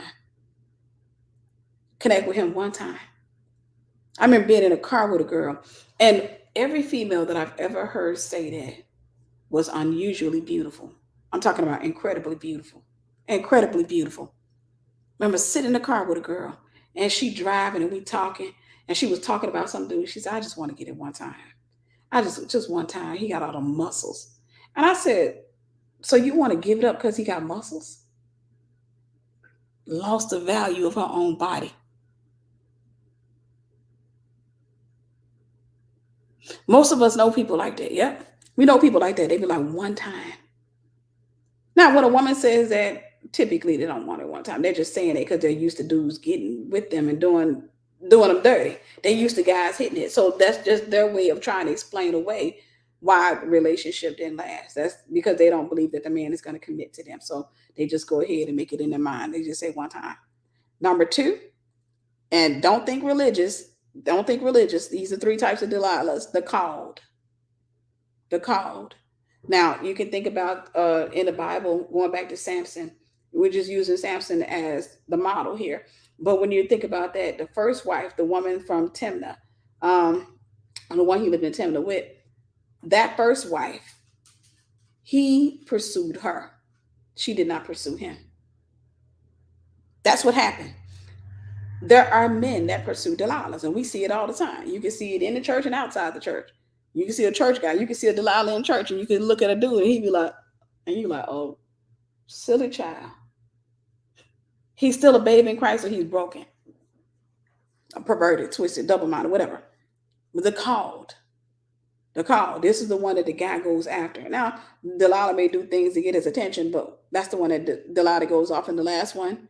Number 3, the chosen. The chosen. These are the ones that are chosen by the enemy. These are the ones that are chosen. And these are the 3 types of Delilahs. These are the ones that are chosen by the enemy to fulfill an assignment. Delilah in the Bible, the Philistines come to her and they say, hey, look, we want to kill this man. We want to take him into captivity. We want to destroy his punk butt. We just want, girl, we'll give you 1,100 silver shekels. We'll give it to you. All of us, individually, we'll give you. You know how much? Look at how many of us. Think about that. How rich you going to be. You ain't got to. I'm telling girl, you're going to be richer than Oprah by the time this is over with. You're going to be richer than Oprah. No, it's not a masculine spirit. Delilahs are typically very feminine whenever you're dealing with them. In a female, anyhow. They're very seductive. So, the chosen. Girl, you're gonna have this. So she was chosen by the Philistines. But obviously Samson had interest in her. The Philistines realized, and they're like, hey, I'll give you an example of that. Saul. Let's read that. Saul with his daughter Michal.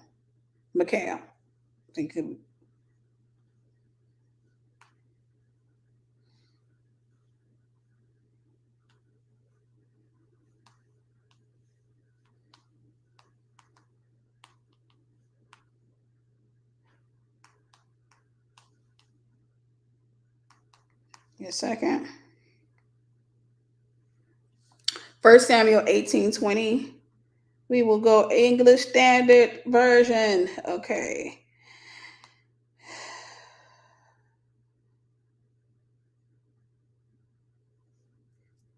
We'll start at 17.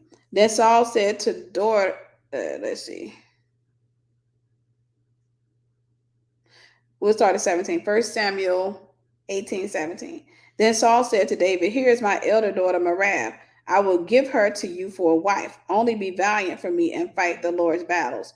For Saul thought, let not my hand be against him, but let the hand of the Philistines be against him. He was using his daughter All right, let's move on. And David said to Saul, who am I? And who are my relatives, my father's clan in Israel, that I should be son-in-law to the king? But at the time when Merab, Saul's daughter, should be given to David, she was given to Adriel, the Metholite, for a wife. Now Saul's daughter, Michal, loved David. She loved. See, Saul represents a demon. Even though he was a real man, he had a demon in him. He represents a demon. So it's showing you how demon, if you listen to this, it's showing you how demons think. Demon realized, Michal got a crush on David. I'm a father of Michal. She's in my kingdom. I can use her without her knowledge. Now Saul's daughter, Michal, loved David. And they told Saul, and the thing pleased him. Saul thought, let me give her to him, that she might be a snare for him, and that the hand of the Philistines may be against him. Therefore Saul said to David a second time, you shall now be my son-in-law.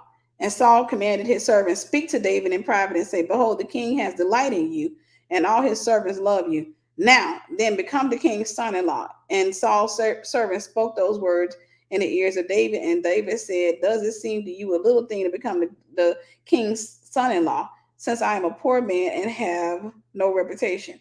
And the servants of Saul told him thus and thus. So anyhow, he ends up marrying the woman. All right, so let me show you. She has no knowledge of this. I'm going to show you how Delilah can work in many cases. This particular case, Jezebel is sending Delilah after a man of God, a prophet. Jezebel is sending Delilah after, and he's more apostolic than anything. Okay, let's see here. Give me a second. She's unaware of it. This is the point I want to make to you. She's unaware of it because Satan will use people who are unaware of their assignment in your life. All right.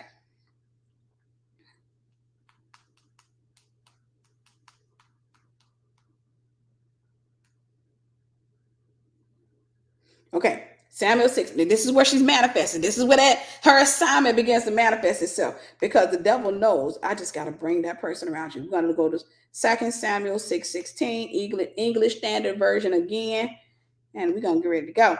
And the ark of the Lord came into the city of David. Michal, the daughter of Saul, looked out of the window and saw King David leaping and dancing before the Lord. Any other one would be like, go, baby, go. That's my baby right there. And she despised him in her heart. Let me read that again. And the ark of the Lord came into the city of David. Michal, the daughter of Saul, looked out of the window and saw King David leaping and dancing before the Lord. And she despised him in her heart. And they brought in the ark of the Lord and set it in its place inside the tent that David had pitched for it. And David offered burnt offerings and peace offerings before the Lord. And when David had finished offering the burnt offerings and the peace offerings, he blessed the people in the name of the Lord of hosts and distributed among all the people, the whole multitude of Israel, both men and women, a cake of bread, a portion of meat, and a cake of raisins to each one. Then all of the people departed, each to his house. And David returned to bless his household. But Michal, the daughter of Saul, came out to meet David and said, how the king of Israel, what was that? Honored himself today, uncovering himself today before the eyes of the servants, female servants, as one of the vulgar fellows shamelessly uncovers himself. And David said to Michal, it was before the Lord who chose me above your father and above all his house to appoint me as prince over Israel, the people of the Lord, and I will celebrate before the Lord. I will make myself yet more contemptible than this, and I will be abased in your eyes. But by the female servants of whom you have spoken, by them I shall be held in honor. In other words, you're going to hate me because I'm going to dance harder for God. I'm going to praise him, and you're going to hate me all the more, but they're going to honor me. And Michal, the daughter of Saul, had no children to the day of her death. She ended up going under a curse. The enemy will send people into your life, Jezebels and Delilahs, who are very unaware of their assignment. They are not privy to their assignment. All they know is they want you. They can't stop thinking about you. That's warfare. When a person says, a lot of times, I can't, you're on my mind. I just can't stop thinking about you. What are you doing to me? I just can't stop. That's warfare. It's warfare. It's warfare. The enemy will get them into warfare because he wants them to be on. He wants you to be on their mind. Thank you, Sister Tina. God bless you. He wants you to think. He wants them to think nonstop about you because you know what? We flattered by that. We like that. When a man come up to us and say, "I can't sleep. I can't eat," that's warfare. I can't sleep. I can't eat. You're on my mind. You should be, God gives his beloved sweet sleep. You should be able to rest.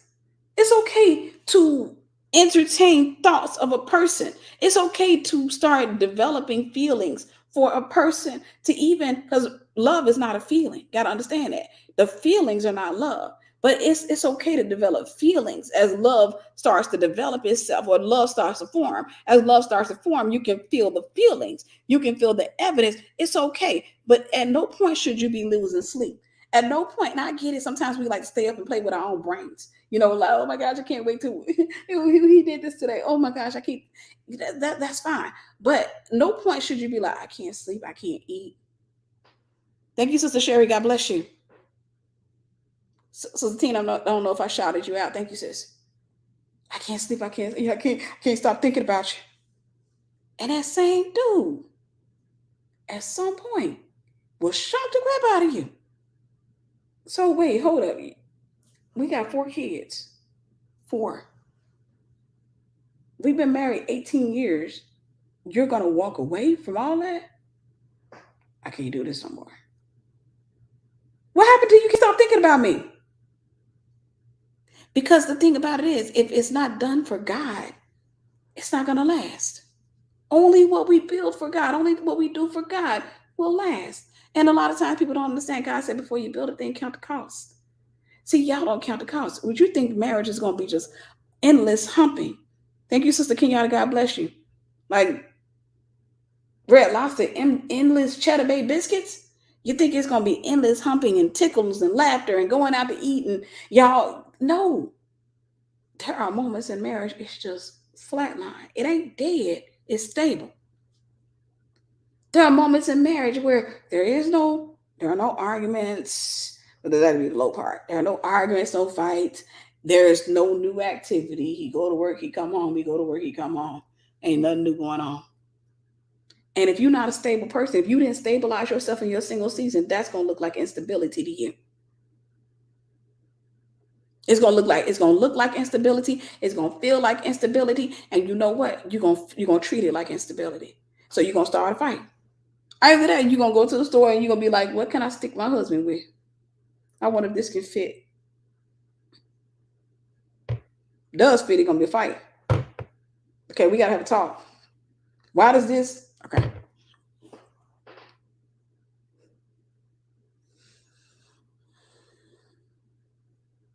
That's the goal of that spirit.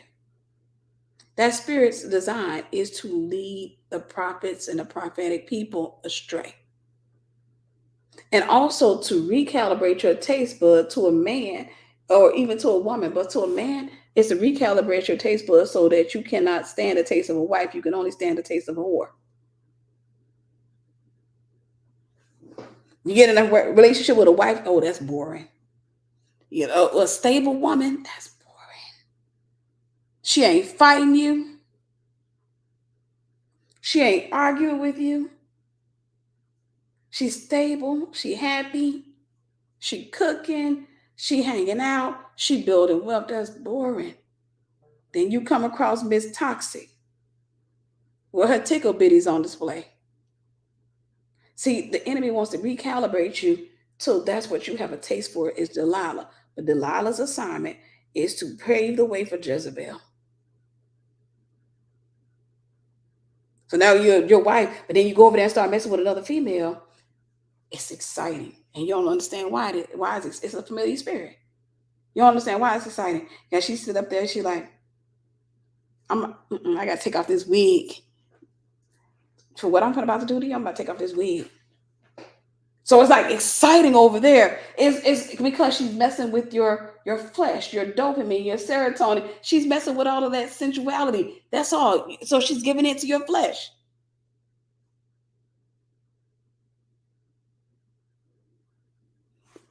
Boy, lay down. Then you come home, back to stabilization. You don't like that. This toxic girl got you going. And you don't realize when their heart starts to speed up like that, it's about to go flat. Her assignment is to kill you. And that's the same when it comes to guys. When a man has a Delilah spirit, it's to destroy your taste for a good man. That's why you have so many women that have a type right now. That's why you have so many women that anytime they get in a relationship, if they get in a relationship with a good man, they would dog him. Let him be good, God-fearing, and stable. They will dog him. Some of y'all on here right now, you're looking at the camera just like that. Got Tyrone laid up in the room, penis glued to his leg because you just got through finishing him off. He up in there knocked out. You know that dude ain't no good. Had sex earlier today with your next door neighbor. Somebody gonna write me and say, Tiffany, you were prophesying. And you over there trying to make him happy. And you sitting up there looking just like that.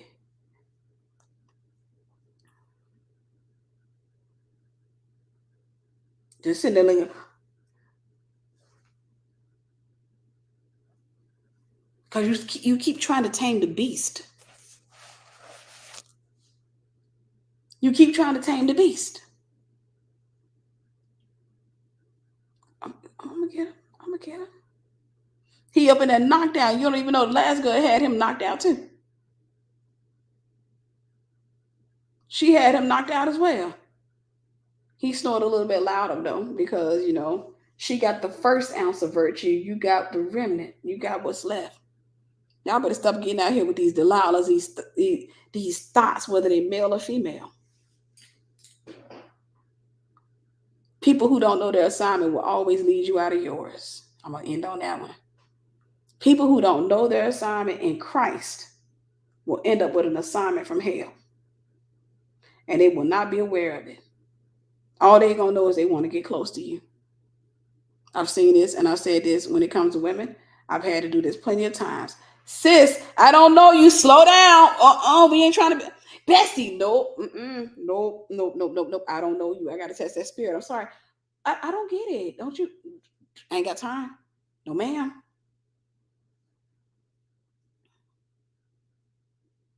And you put that boundary there, and then all you got to do is watch him. Act like that. Because that demon wants a soul tie. It's to set the stage for Jezebel. Anyhow, I love y'all. I pray that this message blessed you. I miss my after church now, which, man, I'm not going to take it because if I take it right now, I'll be knocked out. But I love you guys. I pray that you guys were blessed by this message. Listen, if you would love to be mentored by me to my sisters, I don't have anything for the guys yet. I do apologize. I've been promising to open something, but I haven't. I love this dog. But if you want to be mentored by me, go to tiffanybuckner.com. I would love to mentor you. I would love to mentor you. Typically, most people have one friend in their lives. True friend. Can't be a hindering. One of the things I got tired of dealing with was hindering, or I would call them hindrances. I was gonna call them hindering friends or whatever, but I was trying to marry those words together. But no, I got tired of dealing with people like that. They try to lock you in. I don't like limitations and boxes. I don't like that kind of stuff because at the end of the day, I don't fit, and I don't want to try to fit. But whenever you do come across somebody that's good and godly, and they understand the assignment on your life, and they pray for you, and you pray for them, and they don't put limitation on you, you don't put limitation on you, them, that's a friend. That's a thrive. But an enemy is somebody who tries to keep you from your destiny. Love you too. Thank you. I appreciate you guys. Again, if you would love to be mentored, I would love to mentor you. You can register at tiffanybuckner.com. If you want to sow a seed on this message, sow a seed. I pray that you guys were blessed by this message. Listen, go be free. If you're not free, go pray, go repent. Ask God to set you on the stage for your destiny. If you got Delilahs in your life, put some boundaries up. Go ahead and start doing deliverance on your life so that you can get and you can have what it is that God wants you to have, because it is not the will of God that you leave this earth not knowing what it feels like to be blessed, not knowing what it feels like to be loved, not knowing what it feels like to have a place of peace. See, a lot of times, I'm going to say this before I close, when you're used to chaos, you're going to take it everywhere you go. See, I'm a person of peace. My house is set to peace. My thermostat is set to peace. I've had chaotic people to come to my house, and I've had to say, get out. You can't come over here. Because you know what? They are not accustomed to peace. Peace triggers them. They say, oh, it's boring. It ain't boring. You just don't know how to deal with peace. So that's part of your therapy. If you have never had peace, get yourself in a place where you can get acclimated to that. So when you do get married, you won't think peace mean that you got a boring house. You'll be sitting up there and you will learn that you can thrive in these type of places. Your best potential can come out in a place whenever you have peace. I love y'all. And I will talk to you soon. Bye-bye.